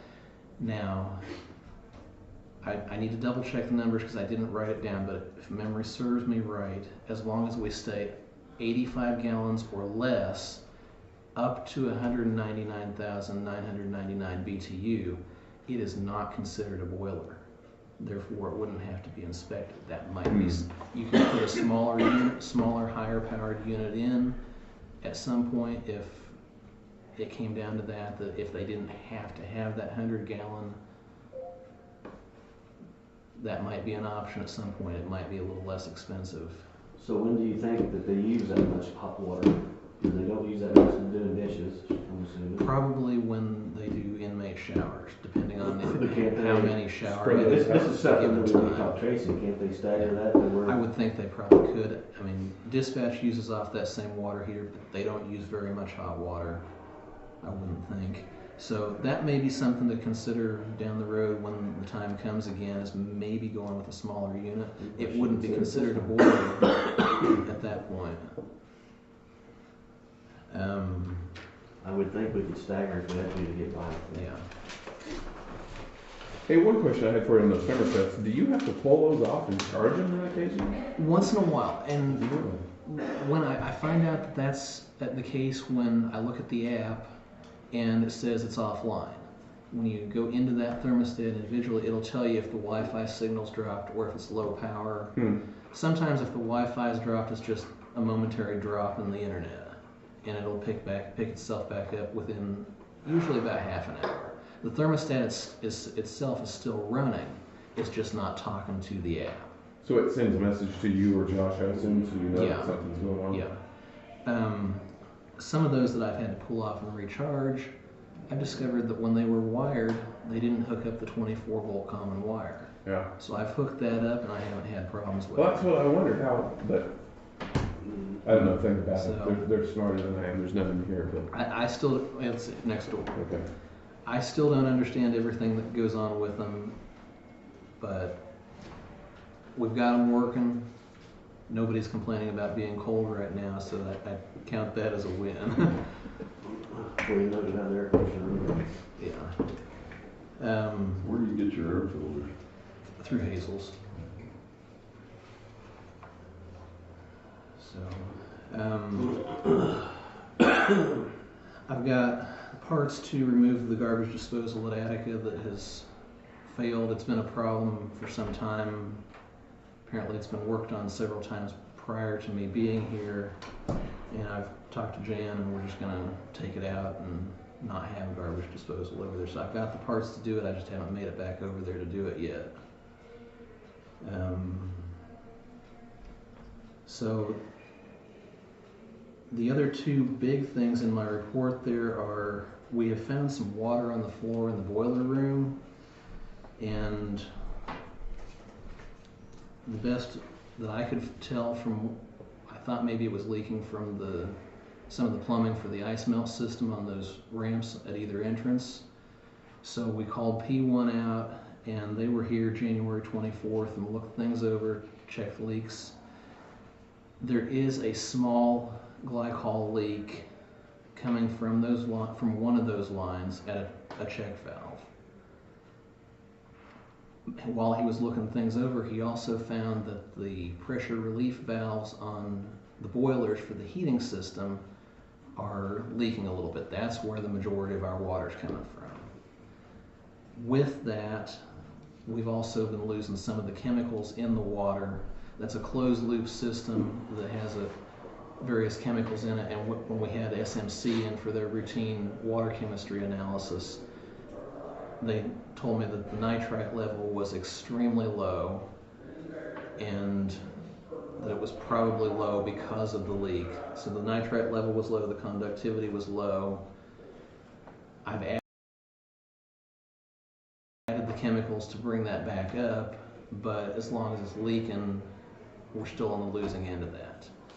To that end, having P1 here, they looked the system over. They in turn sent me a quote for repairing that to, I don't know if Shonda attached this for you or not, it's on there. but to replace the miscellaneous fittings and unions where they found the leaks, including 2 check valves and 2 pressure relief valves, refilling the system. We are looking at $4,686 to have them come repair the heating system and ice melt system.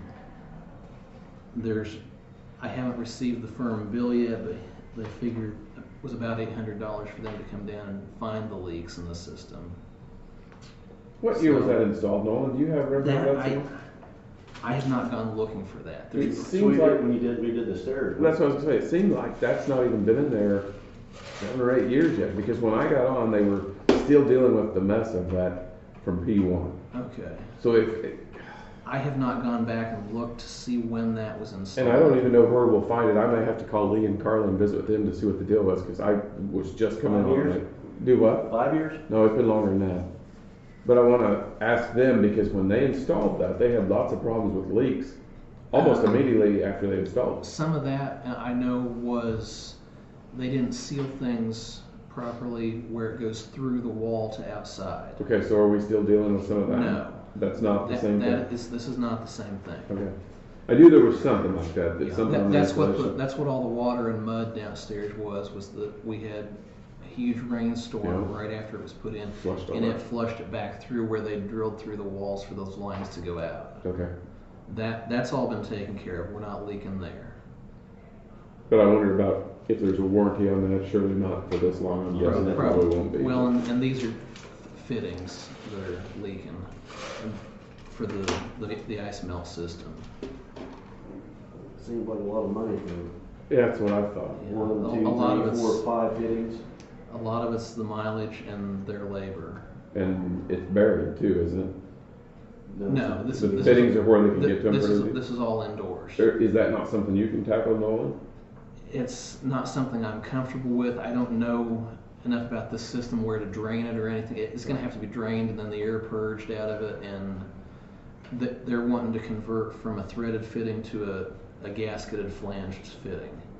This was one of the last systems they used plastic threaded into metal fittings, and they've changed everything to flanged and gaskets since then. So with those changes needing to be made, I think it's probably the right idea. And this is not up to me. This is long-term stuff. I picture you as being the next Herald cycle, Yes. right? So if you're here another 50 years, normally I would say yeah, I can work on it, but this is a. I know that's I want you to learn, Nolan. That's where I'm at. You're gonna stand there watching. Yeah, I plan to observe as much of the repairs. I picture can. this building becoming your baby, and Yeah. so someday I want you to be able to.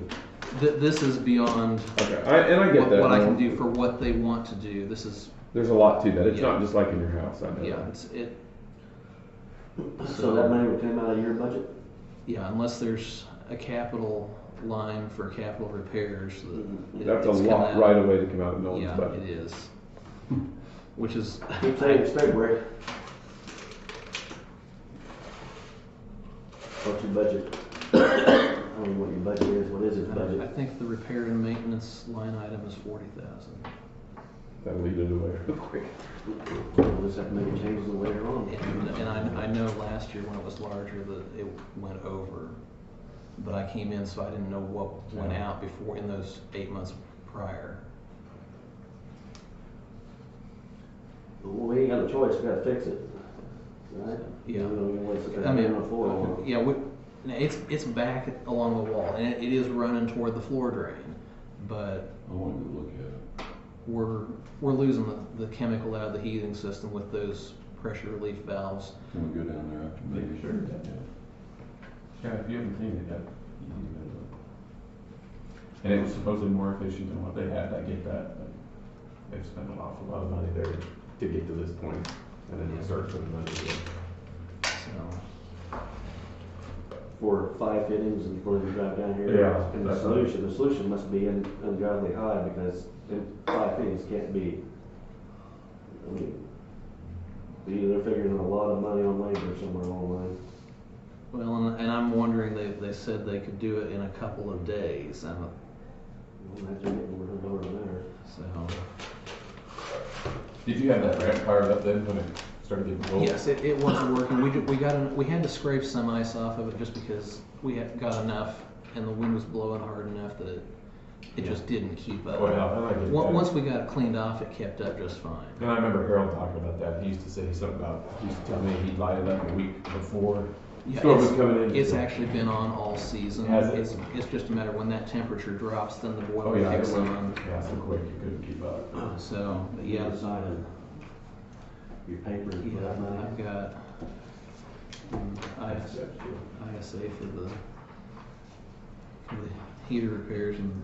Need a motion for $4,686. That's a quote. That's an ordinance payment authorization for buildings and grounds. Some On favor? Thank you. I will get them called today and get things scheduled. But that may not be the exact price. No, this is a quote. There may be a little more depending on if they have to add more glycol or Probably cheaper than that. if they run into something. You think that crack on the fourth floor from that earthquake? I'm suspicious it is. I didn't notice it before then. Leslie pointed it out to me one afternoon late last week. Well, the long one. Hey, anybody come monitor that thing that's up on the stairwell up to the 4th floor? Does anybody ever come look at that thing? Not that I'm aware of. Can you tell the difference if that's changing? Or you probably wouldn't know what the beginning was. I wouldn't know what the beginning was, and I'm not sure I've seen it up there. When you go by, that 3rd floor judge's bathroom, and you go right up the stairs, it's right up. It used to be. I haven't been up there. Okay. Not there too much. I'll As soon as you go right up the stairs, it's kind of right there, eye level as you're going up the Okay, stairs. yeah, I do remember Kind of seeing like something. a little red there. something Yeah. with little lines on it. Yeah, I don't know where that would have started or anything like that. So. True. But I didn't know who. whoever monitored that deal, because at one point, we were looking into insurance for all that crown molding and stuff that fell down in the courtroom. Okay.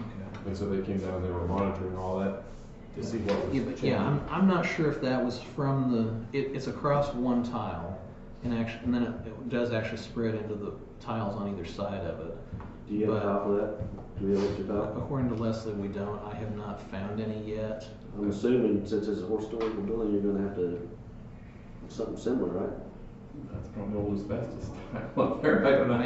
That's a different type of stuff. You're thinking like this, maybe? Is that what you? Yeah, I know what he's looking. It's like more of an old type stuff. I know we have some of the vinyl tiles for the basement floor, but I have not seen anything for the fourth floor. Before you repair that, you might want to make sure that we can. Well, you can touch and not touch. Yeah. Amy would know more about that. She's done with historical building stuff. That looks pretty big. I haven't seen it lately. It's about that far back from the edge of the tile, and it spans about a tile and 2/3. And as much as it was wiggling in here, can you imagine that top deal? What it was doing while we were sitting in here? It was a good one. So, but the only other real big thing is the snowstorm, and that was a bit of an adventure. I got everything cleaned up. The power broom works really well. Does not work so well when it's drifting. You need to. Wednesday went real well getting stuff cleaned up. I mean, you're talking 1/2 inch to 4 inches. It works real well. You slow it down, it works pretty well with the deeper stuff. By Wednesday evening, it had drifted enough that, especially out here in the southeast corner, I didn't have anywhere to put any more snow. So Thursday morning, I had to I'm like, okay, am I going to shovel this by hand? What am I going to do? So I brought my own tractor in Thursday morning and cleared that drifting and piled it up so I had somewhere else to put stuff. Thanks for doing that. So I think we need to use some kind of, we don't own a tractor. Yeah, right. I don't know if you kept track of your hours on that deal or not. It was, I had to run maybe 1/2 hour, 45 minutes. It was not much, because then I switched back to the broom and was able to. Because, I mean, we used to have a tractor. I mean, they talked about before we got in here, the tractor and a bucket before you bought that broom. One thing is, it's a small tractor and a scoop, how often are you gonna use it? If you only use it 45 minutes a year, we were your tractor. Had it been deeper, I probably would have cleared the sidewalks around with it, just because they're wide enough to accommodate it, but I still would have had to deal with the narrower sidewalks in some other way.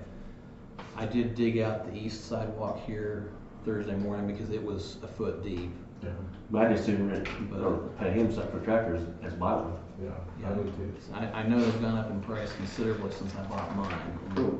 Yeah, nobody gonna buy one. It was not inexpensive then. Yeah. What, $100 an hour? Yeah. Is that enough? Yeah, whatever you guys want to do is fine with me. That's, I feel more than reasonable. I was simply you trying. You gotta pay for your fuel and a pound for a piece of equipment. I was trying to make my job a little easier and trying to figure out where to put all the snow, so that's. $75? What do you think is reasonable? I mean, because I don't know how much you get an hour for renting a tractor. I honestly don't either. I mean. Yeah, you pay Randy Rangel that he does the sidewalks for your building. Do you hire Randy to do yours here in town? No, You do yours? but equipment and manpower, that's $100. Yeah, anytime you pull it out of the garage. Yeah. I'm okay with that. Okay. I'm not gonna You make a ask you for. check. Yeah, I think that'd be fine. Whatever happened to that old tractor they had? It was gone when I got back on it. Huh? Yellow International or No, there was a little John Deere. Oh. It's been gone since I've been on it. Really? Yeah. I think most would give him $100 for the rental of his tractor. On favor? Aye. Shauna, can you? Yep. Thank you. Thanks for doing that, Noah. No one asked you to do it, but thanks for doing it. I was trying not to go that route, but it came to the point where I didn't know what else to do to move the snow more around. to have you run a shuttle for Probably 3 days. That, and by the third day, I don't know I'd be able to. It's good work, Noah. So, Thanks for the report, though. Yeah. That's good. Any questions? No. It's great. We're gonna be down there later. Look at that. Yeah, I'm gonna go look at it. Transfer will be I'm gonna go look at that and that tile. Are you gonna be around? Yeah, I'll be here till noon. Okay. We'll try to go. We'll be lucky. I'll be back. If I need to stay through, or past noon. You might give us maybe just a go few to minutes, lunch. because I wanna look at that, I think. Yeah, I'll hang around. Okay. Don't run off till you see us. Okay. Thanks, Noel. Sandra, are you up? No, Jan. Yeah, okay. Jen, yeah, there you are. I'm looking at the wrong agenda.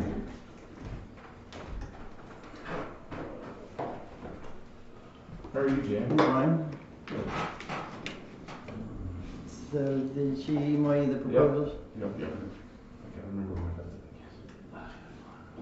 Proposal. Wrong proposal. 6 more attachments, that's Yeah. fine. Yeah, I got it. I'm gonna be right here. Find it, Jeff? Where's it at? It was under the email that said 6 more attachments. There's a lot of attachments. There's Yes, a a lot. lot. 2 different deals. Oh, on these two? Yep, 2 different ones. And on this deal, if you want, Darren's figured out, you can just swipe it back and forth. Oh, yeah. So you don't have to keep it like that. Yep, I'm already. Sometimes You got kids at the house, probably knows how to work it better than you do. I'm on proposal 1, is that where you want us to be, Jan? Yeah, that's fine. Okay. You found it? Yep. Well, we had planned on purchasing a new ambulance, but when we did, we were gonna replace one of the ones we had, but since we used the ARPA funds and we can't take one out of service, then we have to figure out how to stock and supply the new one.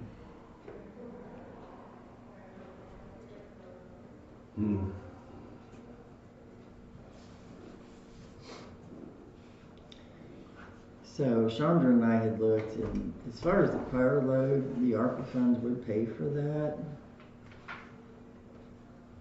I'm not sure if it would pay for the cot.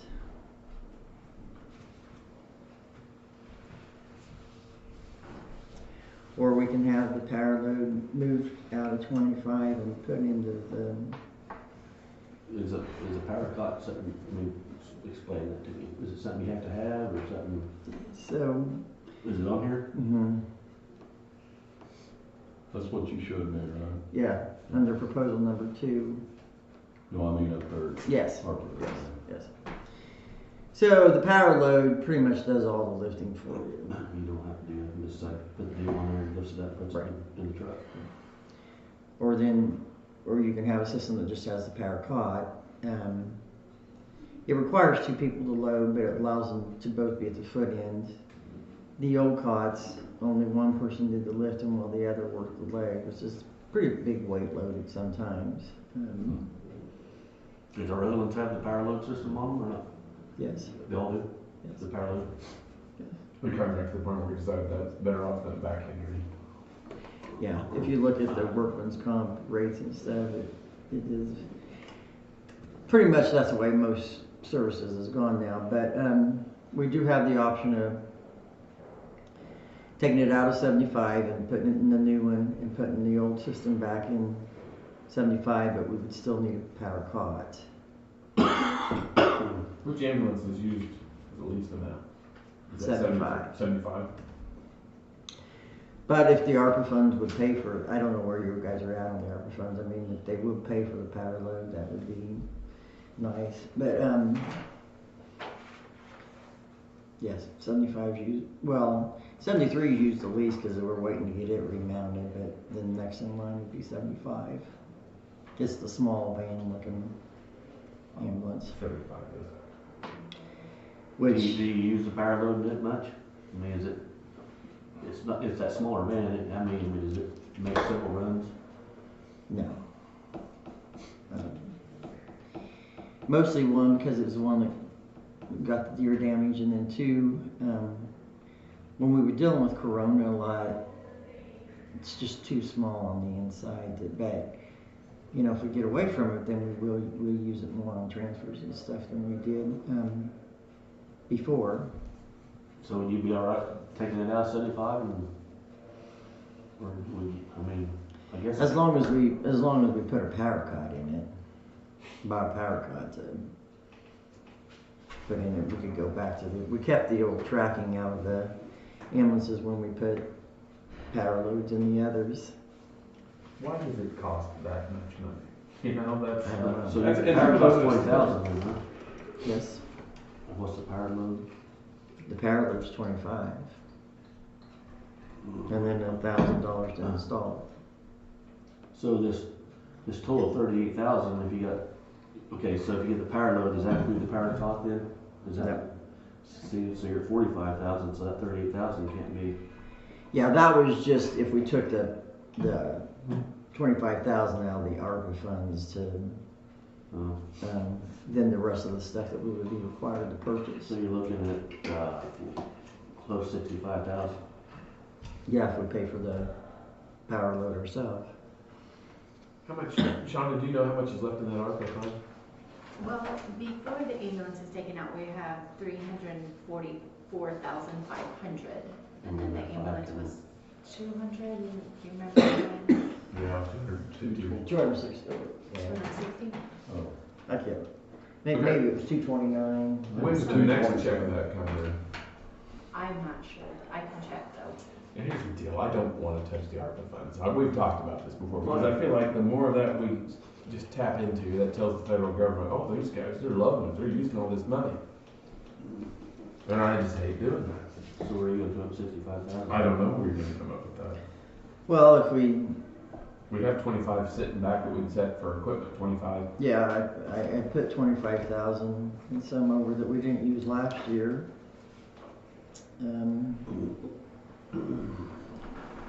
I think it was 2 years ago when we got a power cut. We got some of that covered by a grant, but Where did you find that grant? I didn't. well, we applied for the AIG grant, but they randomly, you don't ever know when you're going to hear from them. But the other one came from the community development grant. That's what I was gonna say. I thought we asked for one out of that or something that was ringing a bell. And Well, I don't see how you're gonna use some of our money for that. Oh, I know. $65,000. It's there, I'd say use it. See how that works though? The federal government tosses that out there, we're all like, oh, what is just what you use it? so, part of the issue is if we were going to get the power cut, we need to kind of get that process started because it's going to take a few weeks to get it, just like everything right now takes some time to get it. And on here, you notice I put installation of the power load system. And I don't know why I put radio installation because here's his quote and it's already included down at the bottom what he would charge us for installation. So this radio installation wouldn't be Yeah. $1,200 off of that. Right. It will? Would not. It would be coming off, you know. It's on this estimate here. The only person I still haven't received an estimate from Ross Downing yet for the graphics, and most of the time you allow about $3,000 for your graphics. Hopefully it would be maybe a little less. But we have to, the state board of EMS How much do you say we have left in there now? Because I didn't hear that number, the first about 2 of the numbers you gave us.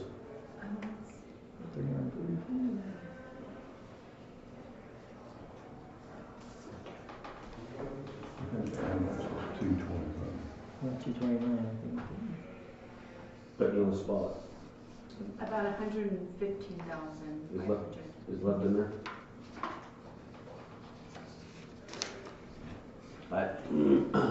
We could take part of this out of her budget if she's got, I mean, if we budget some of it, but the rest of it's gonna come back. Yeah, we had put 20, like I said, we moved over 25,000 from last year that we didn't use. For capital, I'd say take the power cut out of it, the rest of it's gonna go there. That'd be 20,000, leave her 5, that's gonna put her pretty short on. Either that or take the 7, the rest of the stuff out of hers, and then take the 45,000 out of the ARPA fund. That'd probably be smarter. Instead of draining her budget. Yeah, I'd rather not drain the budget. Because we have to remember this is only February. Man, it seems like big ticket items are off the bat. Makes it more interesting the rest of the year when you when how it's gonna work. What do you think, Dan?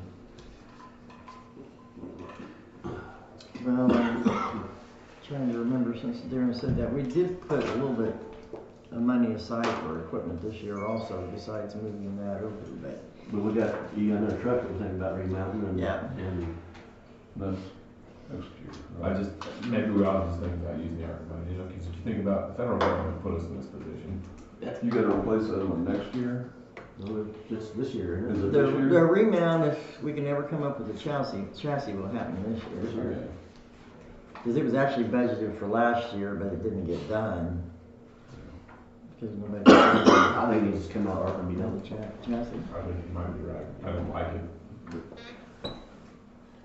You know, That's what they put the money there for, though. I know. We were looking at taking the kids to Washington D.C. to go look around. And you know you can't get into anything without a vaccine. I don't doubt it. Even your kids. So we scratch that. So I look at the federal government's probably cost us the majority of our headaches right now. Oh, yeah. That's the reason why we're buying an ambulance, because we've been in the running I with know. that. I'm confident to lean towards what Darren says, the whole thing out of the ARPA. And I can come back next week with the. It all came out ARPA, right? Yes. Okay. With the inordinate spending and stuff. I just wanted you guys to start looking at this stuff because. I don't know that there's any need to drag it out any longer. What do you think? Sure. A number, a good number would be like get rid of the 1,200 off here. Okay. In a safe, I'm assuming you have to have a safe in there for both personal belongings of the people. It's for the drugs. Oh, okay. They're Okay, I'm with you. mass operated. We tried the system where you had them in a lockbox and then also in another locked cabinet, but there's no tracking system that way. So I'm good with it. that's I'd say bring an ordinance spending next week. Or do you want to do it today, Jim? Can you do an ordinance spending before you leave today? No, I'll bring it next week. And my only other issue is since the health department changed how they're going to handle corona, I'm required to have a continuity of care plan for the state. So I'm going to work with Amy, and we're trying to work with Heather. Because, the KDOT, it can take you 2 or 3 days to get an answer from them, and their rules about who you quarantine and everything are stricter than what our local protocol was. So we're trying to get that all figured out, but we are not done yet. But, Good luck. So I'm not done with all of it. What, like he said, in the world's kind of this, where you're gonna mandate to have a vaccine. Well, where does it kick in if you've had it? Your immune system. Do they just throw it out the window? That don't matter. Did I read something the other day? The CDC is now starting to recognize that as your immunity from actually having the disease. I don't know if I saw that somewhere or read that. Did you see that? yeah. So they're starting to recognize that. Well, Because now you can go pay and get tested and see how much natural antibodies you And have. I'm not a medical doctor, and I don't pretend to be. But we do know that people still do get sick after having the vaccine. It's not to keep you from getting sick. And I've said this all along. But not as sick. Not as sick. But we was told first off that that would be part of the herd immunity. So if you had the shot, that would be the herd. I don't know if that's quite the fact either. Because I think they still spread it. I think you have to have it. I'm not a doctor. I'm just saying my own 2 cents. Probably shouldn't be. But I think probably if you figure all the positive people we've had, and all the people we've had vaccinated, we're out of people to be sick. I'm guessing. You would think, but It isn't that way though, is it? it's not. It's not. Well, that's like I was saying, the thing in DC, that's pretty frustrating. When's that going to go away? Because I'm not going to vaccinate my kids. It's not going to go away. Yeah, I don't know when that's ever gonna. It's not. There'll be a new administration come in and clean it That's up. possibly 4 years. That's what I told my wife. 3 or 4 years. 4 years from now. Maybe not. All right. You have any? Shane didn't want all that. Thank you, Jim. Let us know what we can do. All right, Thank you. Shonda. See, these are the things nobody understands. The expenses and things, what they cost to do. February. Yeah, February. Okay, so I guess the first thing on here is the paper and going over what Ray thought and and what we, excuse me, I've just finally decided on like who's supposed to do, like, is everybody getting a copy of like legal publications, all 3 papers, just maybe some more clarification. So I visited with Ray a little bit, and his biggest concern on splitting it up, he said, well, if I lower the rates for one entity, then the city's gonna be upset. Why am I not lowering the rates for them? And I get it, totally get it. So what if, and I didn't even ask this, because I thought about this after I got off the phone with Ray. What if we just say, there's this much money? We're not asking you to lower your rates, but if you want a piece of it, here it is. You can either publish it or not publish it. And I hate to be that way, guys. I hate to say it that way. But I don't know. Yeah, lower. I'm thinking that Oklahoma, that's how they treat it. Here's this much money. This is what we're gonna give you, and if you don't like it, we'll go down the street. I kind of think that's where my mind has started to shift. My thoughts is that the commission has got to have control. I agree. I agree with that. Jason? So if you got, I think we said last week, if you have, let's just say you got 200 people that you have a subscription to, another one's got 100 people, so we're gonna divvy up X amount of money for this 200 and X amount for this 100. Is that what we said last week? So much per person. So we come up with a set figure, like let's say it's $20,000 yearly. Wouldn't you guess that'd be what the last year probably? Yeah, but if you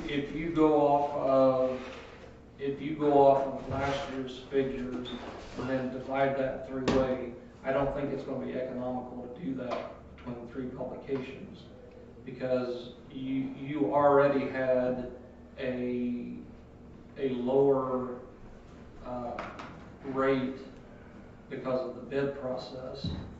So, and that's just for one publication. So to take that and then split that 3 ways, I don't think that would be economically feasible for Ray or I if you were going to split it up based on subscriptions to publish those.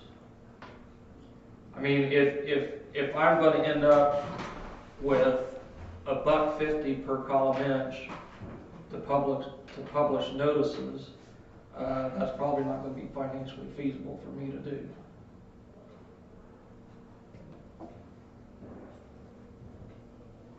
So if you took 20,000 divided by 3, it'd be $6,666.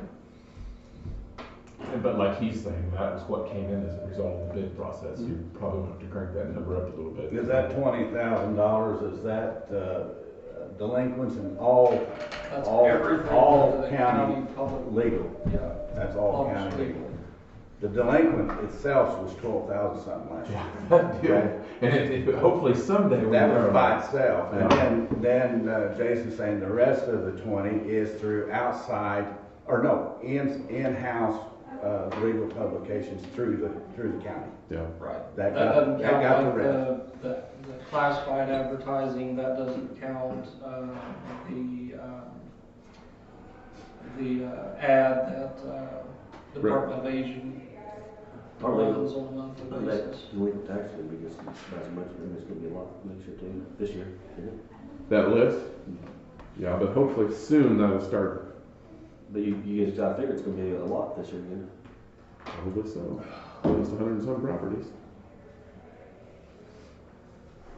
And that right there is the biggest problem that we've had in the whole deal, is that delinquent tax list. That's every county's biggest publication. That's what's caused this whole mess to begin with. Exactly. So what do we do about it? Can you find out how much we have money-wise for the budget for that? Well, it's going to be tough because it's each department has so much in their department for budgeting for whatever their advertising is going to be. And when they quoted everybody in the county, you're getting this for your buck. So that might be tough to have to dig through everybody's budget and figure out. Unless you ask each department to send you a copy of what they've got in their budget for advertising and stuff. Maybe that's the way to do it, is have each department send you something to say. I don't know, Shonda, what do you think? I don't know, I have no idea. I've just started. Yes, I know, don't put me on the spot. And I hate doing it like that. I hate saying, guys, here it is. You take it or leave it. But I don't know that there's any way out or around it right now.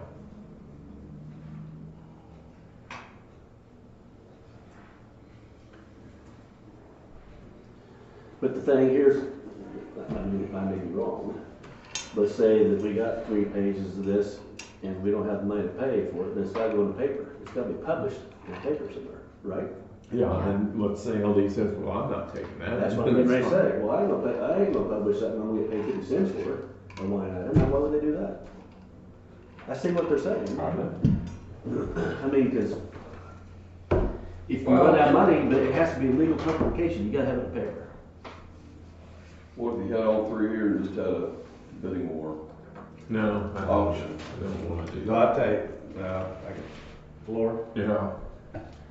I'll tell you what, a bidding war would be disastrous. I mean, I'll do it. And I'll guarantee you, I'll sharpen my pencil. Who's gonna come out ahead on that will be the county. Because it's gonna get down, a bidding war will get down. I don't think that we want our 3 paper people going after one another. No. No, that's not what we're here for. And I think, And that's what it's turned into. That's exactly, and I don't want that. exactly what I'm saying. I do not desire that because we all can benefit from each other being a part of this deal. And it's, we all need a paper in our communities. Yeah. We got 3 good ones. Well, I told you last week. I look at that as once you lose that, we're losing another piece of our city's identity. Each of them. It's just like losing your school, losing your attorneys, and we're heading down that path pretty fast already as it is. I don't want to do that any quicker than. Well, some of it's because of these. Because of what? Computers. I mean, it makes it tough on you guys selling papers, I think. Some of the computer stuff and all this technology. I think the fairest way is we take whatever the quote was last year and kind of figure from there and add some money to it and say, here's what's in the pot. I think we need the number. Now, can I have the floor again? No? Yeah. I do have a game plan that would work. Go. We're gonna go back, no, I request, we go back into rotation. Okay? And we move that bid back up to where it's feasible. Not the bid, but the price that county publication is gonna charge. What I'm getting at is, Jason had it last year. We had a mishap of opening bids, but they were legit, but it was a process. I didn't get the low bid if I'd have brought it to the courthouse. Saying that is that I would have the county legal this year. In rotation, Attica gets it next year. The year after, Harper gets it. Same thing we did for years, okay? And per year, that charge, like if we was at $4 or $5 a column inch, that is locked in for 3 years. Everyone gets that same, there's no movement in price. And for 3 years, and it rotates every 3 years. And it'd be the same, it'd be the 10.5 or whatever. That is being the county legal, official legal paper, okay? But when it comes to delinquents issue, all 3 papers should have part of that. The fact that, and as far as you're saying, oh, well, LD, he's gonna get so much because his circulation's so much, okay? I'm willing to waive that because I understand just what Jason just said. If you go off of his circulation, his is half of what mine is. He puts in 3 pages of legals. The cost of having them 3 pages to be printed is not feasible. If you go that route, if you're understanding the circulation. I'm willing to waive that. I'm willing to get along, but I'm willing to do the best for the county as in price. And I think everybody wants to do that. I think that's all. All 3 of us are here. We want you guys to be part of this. That's the only way that I see that this will work. I'm good with the rotation. Jason, what are your thoughts? I was gonna say that's what you guys have done for years. And Ray and LD are used to that. For me, I mean, it's a business adjustment that I'll have to make because it's hard not coming from that system to say, okay, I'm not gonna have this cash flow for 2 years. You know, being a single person operation, wanting to actually bring somebody else into my operation, that makes it difficult for me to do. But there's no guarantee that I'll get the bid every year either. So. Right, that goes back to, At least we don't want to bid budgeting-wise, anymore. Budget-wise, you know, every third year you're. And that's the thing, but they'll be out every third year too. I mean, it's gonna be fair. I'm okay with it, as long as our numbers, they know what we're paying, so there ain't no question. What do we have, 10.5? Is that what the number was? 10.5 size? That's point size, and that's fine, but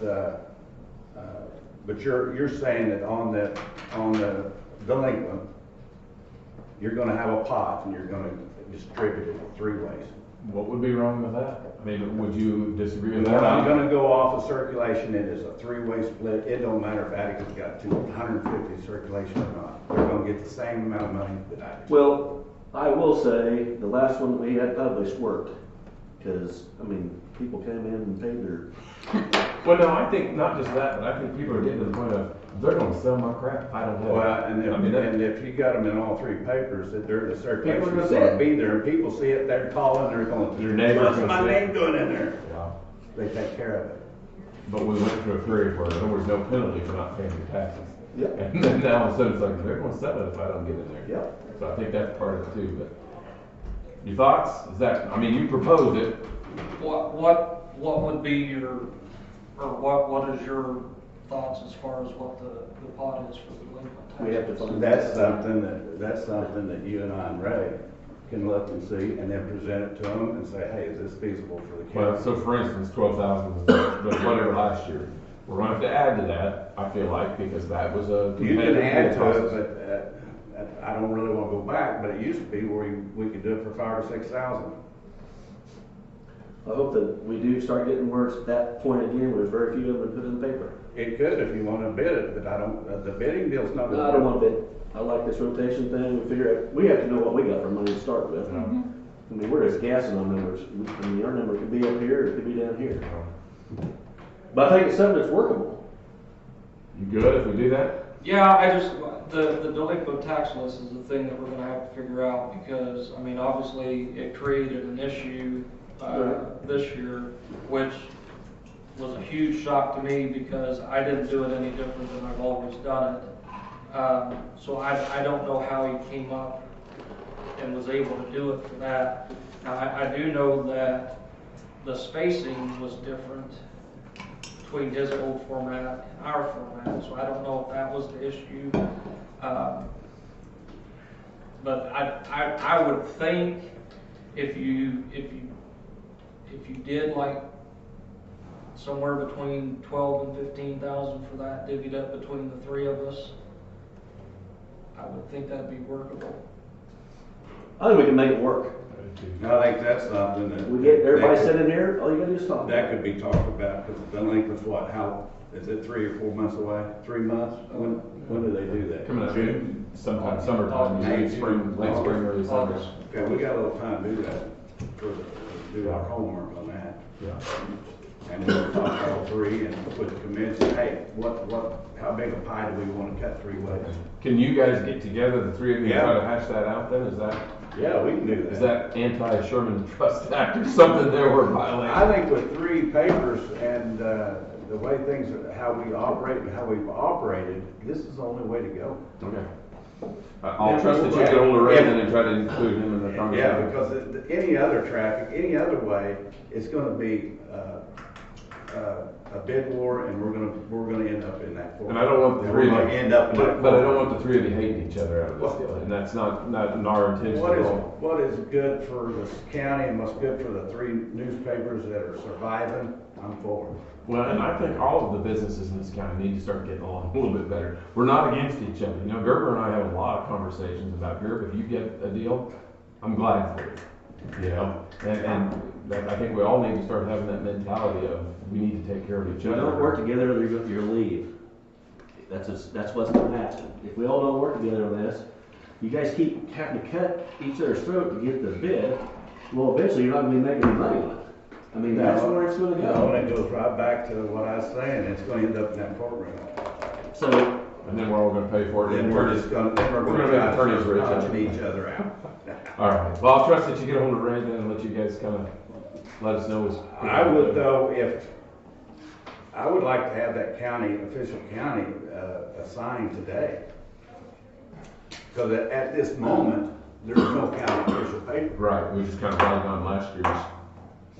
It was done December 31 Right. of 21. So this should have been done a long time ago. well, A couple weeks ago. I'm okay with the rotation. Picking the year. Because if it goes to the end of this year, Attica next year, it'll be Harper, then there too, it's all gonna be, fair, every third year, you get the paper. I don't know how much fairer we can be. Jason? So one question, if we do the lock rate for the 3 years, then can we agree to some sort of percentage increase at the end of those 3 years? Exactly. I think you're gonna have to. Exactly. That's the reason why I put it, lock it in for 3, because each one will be part of it. And then at that time, if we have an increase in goods or whatever, that's when we talk. I'm okay with that, because their costs are gonna go up just like everybody else. What's the fair way to decide who gets it this year? Well, Draw a straw between Attica and. no offense, he won the bid. If I would have brought my He bid gets to it this year, courthouse. Attica gets it next year, and Harper gets it the third year. You okay with that? Okay, you okay with that? Yes. I'm good with it. I think it's a great idea. Okay. Good idea, Larry. I'm both of you. Well, for the 3, I think it's the best, or we're gonna get outside stores. But y'all put $1 in, we'll see what that Yeah. is. I want to throw Darren in the mix. You might gain some money for the taxes that were down. Yeah, let's advertise it, we can feel it. I'm okay with it. But At what you bid, I mean, that's what we're paying on, right? Right. as that's assigned official paper, does that start as of today for 1 year? I think so, I think that's. Started today? Clarification, so we're locking in his bid of $3? Which is No. I think. No. That's what Darren seemed to say. I wanna know what we're paying, that's what I wanna know this year, what number, what are we signing on for, how much, 10.5 font size, how much are we paying for the print? For the delinquent. No, for our publication Yeah, stuff. you're not talking delinquent stuff, we need to come up with that dollar amount for like. Yeah, what are we paying on? I know where Jason's coming from, we can hash that out. But if you're gonna be that paper, we're gonna be getting a bill from it, we need to know what we're gonna pay. Exactly. So, what was the bid that you gave? I mean, and he gave, what we pay, what we're gonna, I mean, we have to have a number. Right. What we're approving, But- for the whole year. Well, it'll be for 3 years. Yeah. 3 years. So we shouldn't even go off that bid. I know, I did get the bid, so if everything was legit, I'd have had it for 3 months. But now that we have the idea of, or not the idea, now that we agree on going 3 ways, then we should set that back up where we've been. So we're. What did you have it at before I bid last year? 515 or 530. You went 475. What's fair? $5. But the thing is, we have. I mean, 5 even, or? That's something that we need to look at. So this is yours. Well, I mean, But not no $3. I think Ray needs to be a part of that conversation as Exactly. well. I don't think that's something we ought to figure out. Well, maybe they can, I don't know. See, you can't use this one. Because it goes back to the idea of like Ray said, if he cuts a discount. For the city, or for you Why guys. couldn't he have been here? He's pushing out another paper. He's working working to get up there. He printed it. So we have US 325. I think it needs to be a little more than that. I don't know what our budget, it'd really be nice to know how Well, I much just money we said, have. will 5 work or not? I mean, for 3 years? I think it does. But don't you wanna know how much money you have before you offer 5?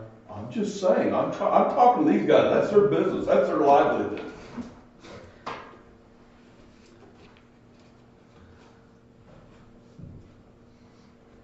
But I do, I think, what we could do is pick the paper for the year. We could flat out just make that motion so we know that that paper's gonna be it. And then in the next whatever week, if you guys can get the time to sit Can together. you guys get together this week or not? I can. Because I'm on one of the numbers. And figure out with Ray, the three of us sit down, just figure out, this works for all of us. And that way we're not undercutting anybody else that's making advertisements in your paper or any of that. Because when I call and I want something put in the paper, I don't negotiate with them. I flat out say, what's it gonna cost me to do this? Period. That's how I do it. And then they would laugh at you if you said, well, I'll give you $2. It ain't gonna work that way. What was it last year? 4. That's what number I was gonna go. But that's after a bidding process. He was 5 1/4 the year before. I was leaning more towards 4 or a little maybe hair over. But like I said, I want to see what our budget numbers is before. Okay, here's what I propose. We pick the Pick the paper paper. of the year. I'm good with that. Let these guys hash it out as far as, you're not good with that? No, I'm just. I know, we're killing too much time at this. No, it's just that, now we're trying to go 3 ways just to make everyone happy. But then you're saying, well, I don't want to give the floor. Well, let's go bid the damn thing then, if we're looking at it that way. I want to know how much money we have from them. Because if we say 5. At $5, you're not going to be, I mean, it's not going to be that big of an issue because you're taking out your largest cost publication and treating it separately. Split it.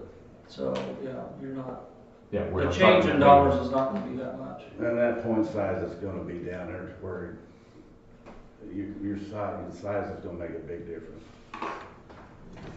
Well, can we get a motion to approve the paper? Motion for Anthony. So moved. Anthony. Anthony Republican getting it this year, Attica next year, Harper the following year, and let these guys hash it out on, the delinquent deal and the publication, and get back with us next week. With pricing. With pricing. To lock in. A lock in. Okay, and then let's go over it next week, I guess, I don't know. I mean, this has gone on long enough. Killing a lot of time. All right, Jeff made that motion. All in favor? Aye. That work, guys? Yeah, we'll start working. Thank you. Appreciate you putting some time to do that. Thank you, guys. Okay, the other thing I have is Sid being on the Judicial Nominating Commission. Yes. And he's. Yes, sir. Still need a motion to appoint him. I thought he was gonna be here today. I thought the other day. So can I get a motion to appoint Sid to that So Judicial moved. Nominating Commission? All in favor? Aye. Did he debate that long? No. Is it much time from him to do that, or did he? I didn't ask him. I said, you want to do that? You did it. That's easy. Is that it, Sean? That's it. Good thing I didn't go back and think about it. About that time on. Okay, anything else? No. You good? You good? I'm great. You good? Yeah. You're adjourned then. I guess not quite yet. We're gonna go down and look at the water and pipes, right? Will you kind of get on top of that? Or whatever, be the chairman? Yeah, we'll have something. Be great. Alright, let's go down and look at that stuff. The leak, and what else were we gonna go with? Oh, the tiles upstairs. We're going downstairs first. I can assure you that. Too much ice and pop. Hi, Jeff. What's that? Everything's great. Oh, yeah, I'm peachy. We're all great. Great. I need to take a 5-minute recess. Sounds good. All in favor? All right.